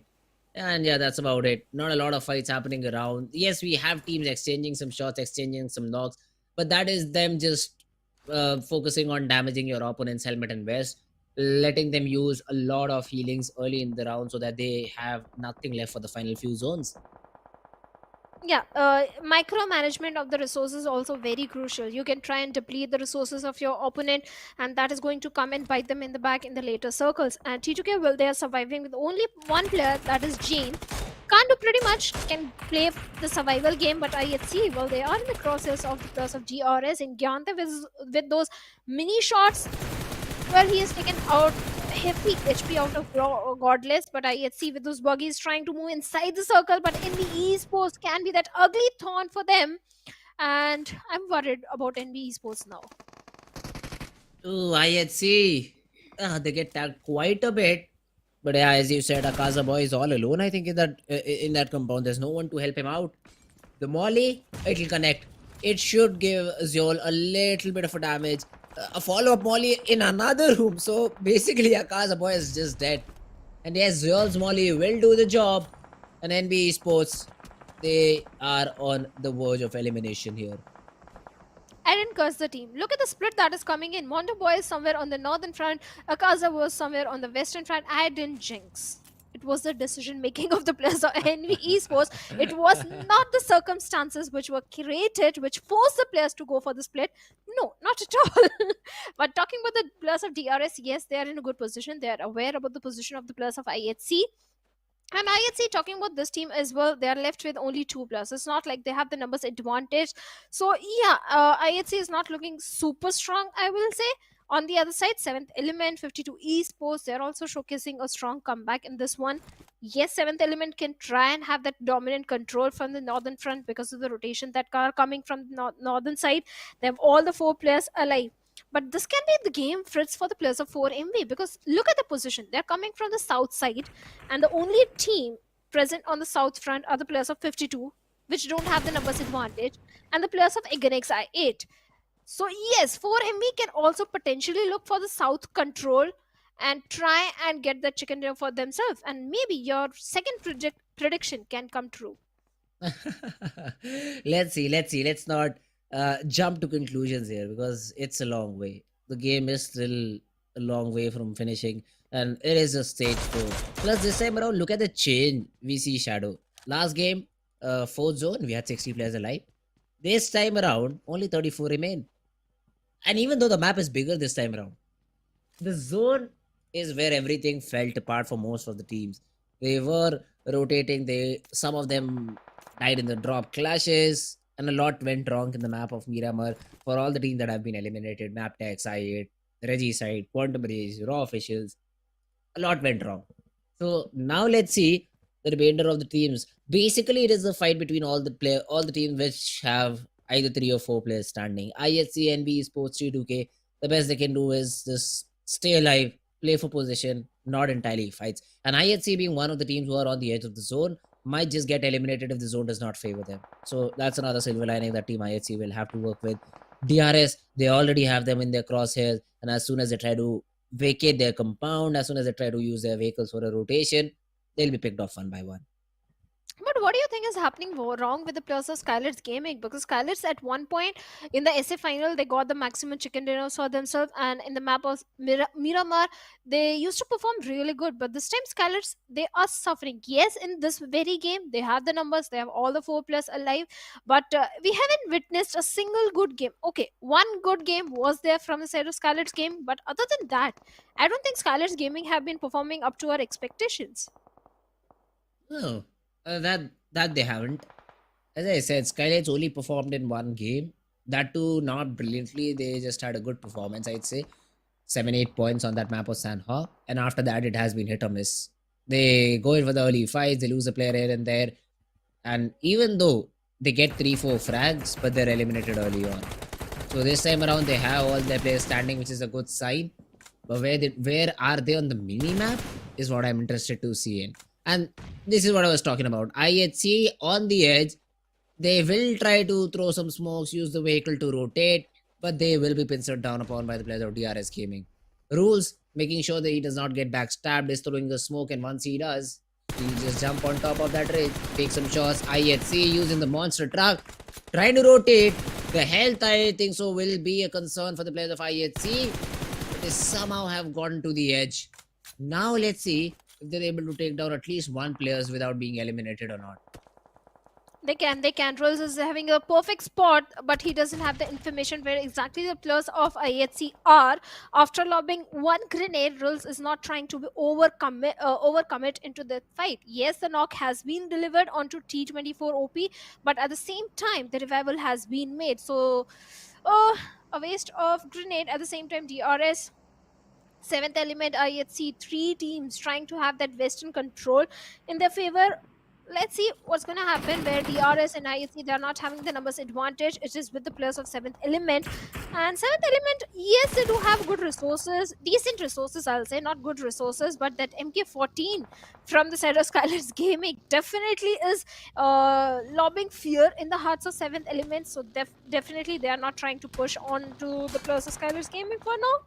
But they have to move inside the circle. And in the circle, oh, look at Mondo and Mafia Ninja. Mafia Ninja gives a glimpse, and Mondo with an Info 16 delivers a hefty damage onto Mafia Ninja, but he doesn't realize it's a 1v4 situation. AJ with the height advantage is trying to take down Mondo, and Mondo, being the optimistic one, tried with his level best, but NB Esports, they are eliminated on the 11th spot, and SKYLIGHTZ Gaming, well, they have earned a defeat point for themselves. SKYLIGHTZ, good job done by them. They were able to get those necessary points. But now it still comes down to who gets the chicken IA. They've been getting 3 frags. They are on the top of the leaderboard. That is soon to change, I think. I feel all these teams on the edge of the zone will be hampered once the zone move. Once the 5th zone comes in, the zone will definitely be a very big deciding factor on who gets that chicken. I see all the teams are on the edge except for 52 Esports. They are the only ones who are a little bit towards the center, but other than them, everyone is on the outskirts. And now the zone trinks in. It is a central shift, so it will help you to get inside fairly easily. But let's see how does that get facilitated. SKYLIGHTZ, 7th element is the team that they are eyeing for. A good bit of damage done, but it is DRS to finish things off. 7th element, they get eliminated. A little bit of a help thrown in by the players of team SKYLIGHTZ Gaming, but that was about it. Jane spotted, burning with a molly, put to rest by Faster's DBS. That was bound to happen. A 1v3 situation was there. Jane was trying not to give any kind of a sound cue, but in the end, Magnus players did spot him out. And IHC is all in a close frontal battle with the players of DRS. Rolls over there having a little bit of the rich advantage to his name. And IHC, they're not looking so very good because from the backline, SKYLIGHTZ deals with Zeol. And after getting 4 elimination, IHC bits bye-bye on the 8th spot. Now we are left with only 7 teams and 25 players. And 52 come back, finds a knock onto Blade. At the same time, Falak goes for a vehicle run over onto Jalad. The trades are coming back and forth, and looks like XNXIA, they are reigning supreme in that fight. Even the plus of 4MV, they are having a little bit of the kerfuffle with the plus of 3X Esports. This game has written 4MV all over, considering the position, considering the number which they're having, and the firepower which they bring in. 52 Esports, well, they have been eliminated. All kudos to, all thanks to the players of XNXIA. And Miracle also goes down through the hands of Refuse over there. And 3X Esports, can they stand against the players of 4MV? I don't think so. Miracle also goes down. Momdu also goes down. And that's it. 3X, they are done. But valiant efforts from their side. They survived till the top 6, but no elimination whatsoever. There was a third party from DRS which led to the elimination, but it does not matter how it comes. This is what happens if you're not able to get enough number of frags. Yes, the position is good, but no frags means you'll be thrown down the leaderboard. Gyante, good spray onto the vehicle of 4MV, but you were not able to get the knock, and now he is in a range to throw some nades down here. Gyante will try to heal himself back up to fighting HP. Doak from behind will be responsible to give some cover fire to his teammates. And let's see DRS. How do they deal with the bombardment now? This mini red zone is something DRS need to survive. And if they do, they will be in a great spot. Some counter nades being thrown into. And 4MV also being third party from Team Magnus, it seems like. So they do throw a smoke and try to reset themselves. Oh, they have to. At any cost, they have to. But the position of Doc is going to be so very critical. At the same time, SKYLIGHTZ Gaming Mafia Ninja comes in with a third party, takes down Rolls over there. But again, XIA, the fourth party is happening. Takes one player from the side of SKYLIGHTZ Gaming. What is happening? It's becoming all chaotic on the northern front. And Rolls, Well, he needs revival. He's begging for the help as Gyanta is keeping the enemy at the bay, trying to take down the players of 4MB. what But a Dog knock! was the faster one and the precise one, takes down Gyante over there with that AUG on the other side. Magnus also comes in. What is that? A fifth party bringing down the numbers of 4MB and refused in a close frontal battle with the players of DRS. Takes on rolls over there, but Killer Whitey on a sliver of HP Oh, the comes in DBS! and takes him down, and the DPS right on the face of 4MB players gets a confirmation point as well, but East saves the day and deals with the last player of DRS. How many parties were happening in this situation? Too many parties to take to account for. And I mean, this is what happens. This is what happens in the final few zones. Everyone is shooting in the longer range battles. Everyone is trying to contribute to a fight which is happening. And at the end, I mean, do we even say 4MV came out victorious because it is just one player who came surviving from that location, although he still has a chance because the complete zone is empty. There is no team surviving inside the zone. SKYLIGHTZ, yes, they have 4 players standing, but now they'll be gatekept by the players of team Magnus Esports. As soon as they try to get in, as soon as they try to come down this big ridge, they will be fired upon. Let's see Magnus if they're able to take care of the players of team SKYLIGHTZ Gaming or not. This is a blessing in disguise for the players of Magnus Fritz, because this can be the gameplay even for the players of SKYLIGHTZ Gaming, because 4MV, they're left with only one player. DRS, they have been eliminated, but SKYLIGHTZ Gaming are rushing towards the side of Magnus Esports, and AJ has been dealt with by Eganix I8, and Blade also takes on Droll in a perfect third party, which the players of Eganix I8 are doing right now. Even faster has been reduced to 10 HP. The confirmation point has been made onto Drollin, and Nima gets the point. Now Magnus, they're left with only 2 players. Zibin gets taken down. Good shots from I8. They are also contributing to this third party SKYLIGHTZ. They somehow get close to the compound. Zibin gets taken care of, and it's all down to faster for Team Magnus. He is the last one standing. He is also being subjected to a few shots. Spotted down. The nade will flush off No Fear. Okay, it was Molly which will flush out No Fear from that angle. But I mean, for how long does he survive? I don't think so for any time. He'll be eliminated very, very soon is what I feel. Faster, Mafia Ninja in a close frontal battle. Faster is hiding. Mafia Ninja also needs to be a bit careful. At the same time, the blue is also catching up, and Eganix IA, they are also closing in the distance. SKYLIGHTZ Gaming, yes, they have the numbers. Magnus Esports have been dealt with. Faster goes down, and Magnus Esports, after getting 4 elimination bids by 3 teams, Eganix IA 2+ up against the entirety of SKYLIGHTZ Gaming. Yes, the grenades are being flung over, but no connection whatsoever. SKYLIGHTZ, the worst thing for them is still the 2 players of Team I8 are up top. So they will be cover fire, and Falak's nade just got to SKYLIGHTZ. This could be difficult for them now. Did Mafia Ninja get spotted? There is a pixel which I can see inside that container. No fear. Even with the MK is not able to do anything. Falak is just a beast in these 1v1 scenarios. He also jumps down, gets the final frag, and leaves East all by himself in a 1v4, and I think we already know the result. Aegon X I8 are moving forward with the final WWCD to their name, because East, I mean, yes, he has the caliber, but 4 different players, 4 different angles, 20 different nades is what I feel. Yeah, that should be it. Oh, wait a minute. East gets a knock onto Boost. That is a good one to find, plus the nade does not get anything. Aiku, he was trying to just tickle down East in that area, but is not able to do anything. Blade jumping with the buggy. Not able to find the knock. East. The 1v1 with Falak is going to be important, but both the players, Aiku and Falak, peak together, and Aegon X I8 finally show why this is the best team in the region of Pakistan. Oh, they certainly are the best in Pakistan region, and even in SST, they are telling how they can rain death and destruction. This time a very high fragging game, total of 23 points, and in the overall ranking, they stand on the 9th spot.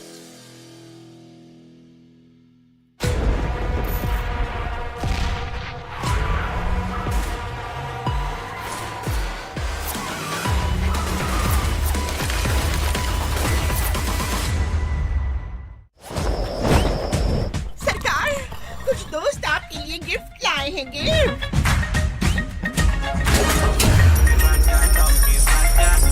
अरे वाह! आजाद नगरी donkey राजा। तो बस हमारा शाही लिबास PUBG mobile पे ban लिया जाए। सिर्फ PUBG मोबाइल पर।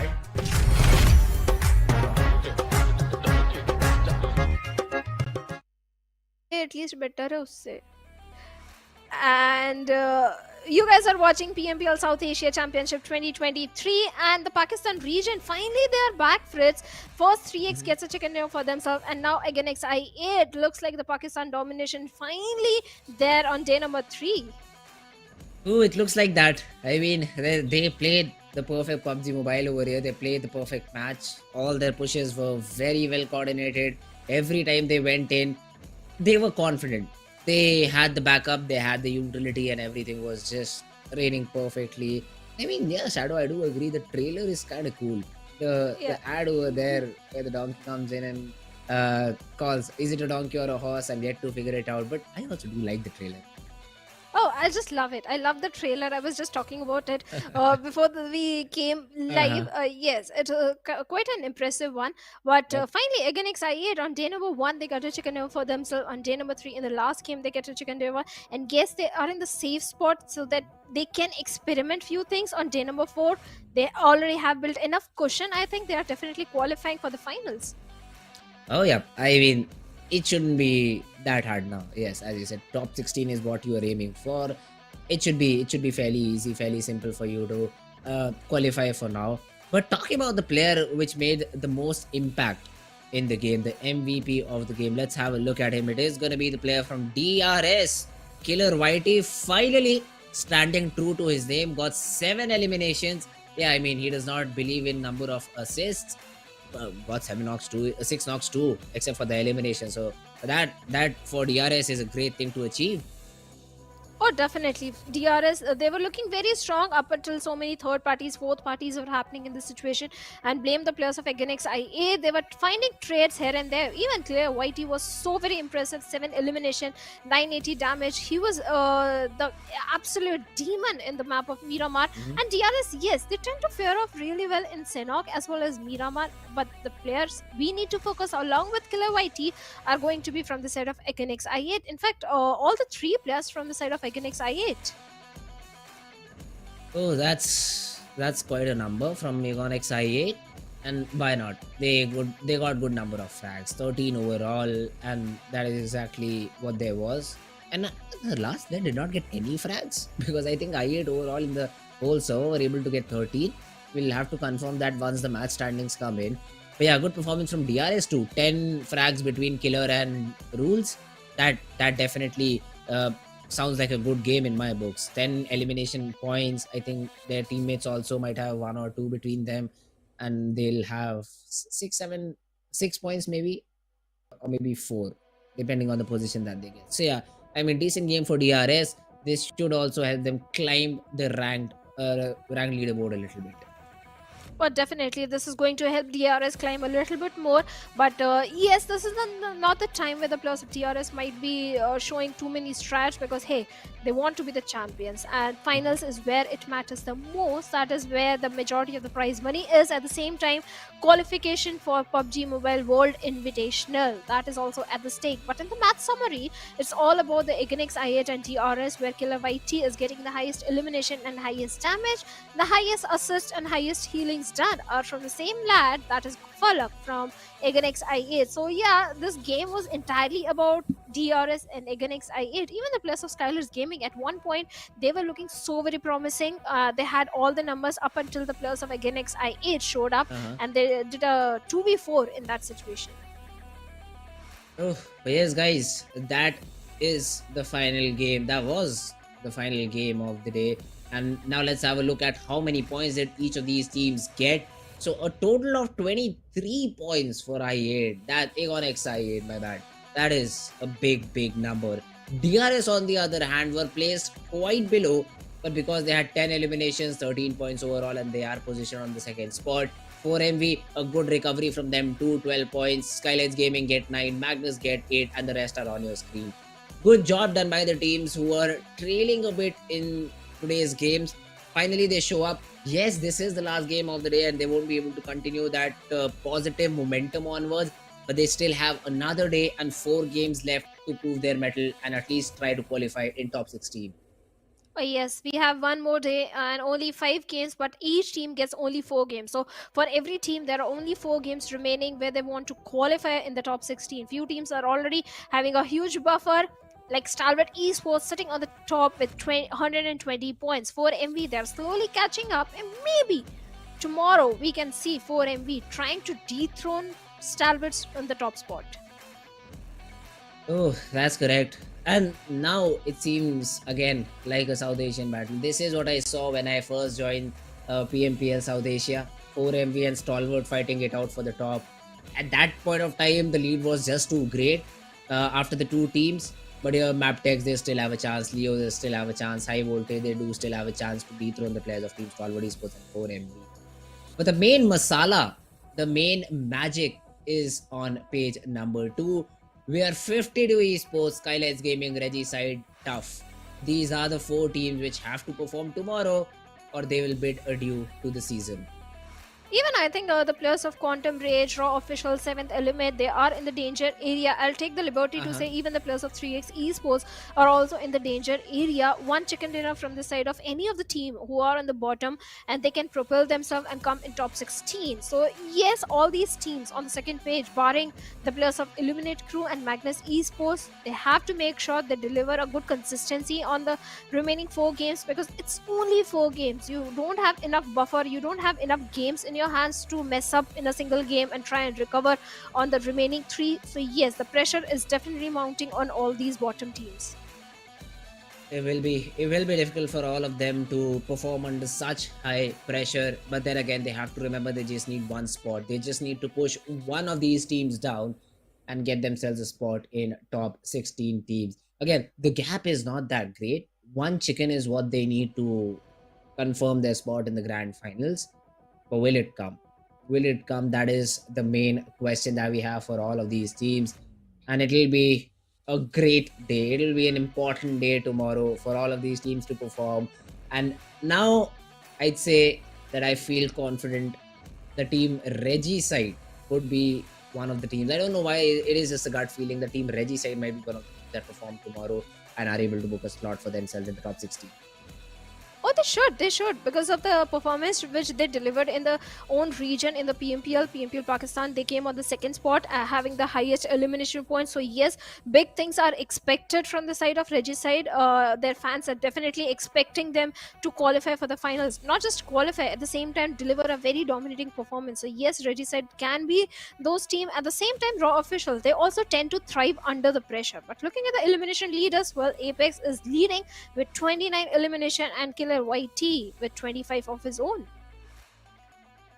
Oh, that's about it. I mean, Apex, he is leading the chart. Doc following him. There's that. I think after tomorrow we'll have a clearer picture on who the leaders will be. And once again, I do not have any doubt that this title is also going to be won either by a player of 4MV or a player of Stalwart Esports. That is because these are the teams who are super aggressive, super in your face, and they always deliver. And even in terms of damage, if you look at it, Apex, yes, he might have 29 eliminations to his name, but Doc is almost 1,000 damage more than him. So this means that all these teams, they love to take those duels, they love to take those fights against their opponents, and are very, very great entry fraggers. So this will be important to see how does day number, I think 15, match number 15 pan out. But overall, if we talk about today's game, Stalwart Esports is the only consistent team that got the 2 chicken dinners for themselves. They even got a second position in map of Sanhok. So overall, I'd say Stalwart had a great day. Oh yes, it started with the Mongolian domination, and in the end, it was entirely about the Pakistan teams showcasing a great comeback. Starting with 3x Esports, not just 3x Esports, even the players of Magnus Esports. Yes, they didn't get the chicken dinner for themselves, but still, it was a Pakistan comeback, Pakistan region comeback towards the end of the day. Let's hope it continues on the last day as well, because if not, maybe the team won't qualify for the finals, and we do expect out of it at least 4 teams to qualify for the SSC championship finals. Oh, it'll be important. It'll be important to see who comes out on top tomorrow. But it'll be interesting too. I mean, if Stalwart can make a jump like that, the other teams could take inspiration and maybe try to follow. what SEE did. IS is again another team which we do not talk about a lot, but they've been performing silently. So Yeah. once they qualify, again, this race is mostly about qualifying for top 16. Once they qualify, we'll have to keep an eye on them in the grand finals. Oh yes, IHC is definitely one of the strong team in the lobby. They do have the international experience. Also, the entire team was known as Use Esports previously, and Oh, yes, okay. they are capable of doing big Mhm. things. At the same time, Leo Esports, this is a team that is impressing me the most. The improvement in the gameplay is tremendous as compared to the SA final. So I'm expecting Leo Esports also to deliver a very good performance on the very last day, because this time also in one of the game they had what, 14 frags for themselves, if Yeah. I'm not wrong. Yeah, 14 frags. It's just that they didn't have the numbers to get the chicken air for Mhm. themselves. Otherwise, that Erangel game could have been the game for the players of Leo Esports. Oh, that's correct. That game of Erangel was very interesting. I mean, as soon as I saw Seventh Element being completely taken down by them, that that was just insane to see. And I'd like to see some more performance from Team Leo Esports in the future. I mean, they show us what they can do. They showed us the glimpse that they are a very aggressive team. But now, how do they finish it off? How do they come in top 16? That is yet to be seen. Well, they yet to be seen. I will witness all that action tomorrow. But that's it for today, folks. Thank you so much, guys, for watching us. And if you want to see which teams are qualifying for the finals, tune in tomorrow at the same time. For now, me and Fritz will bid you bye-bye. Thank you so much. Have a good night.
Show.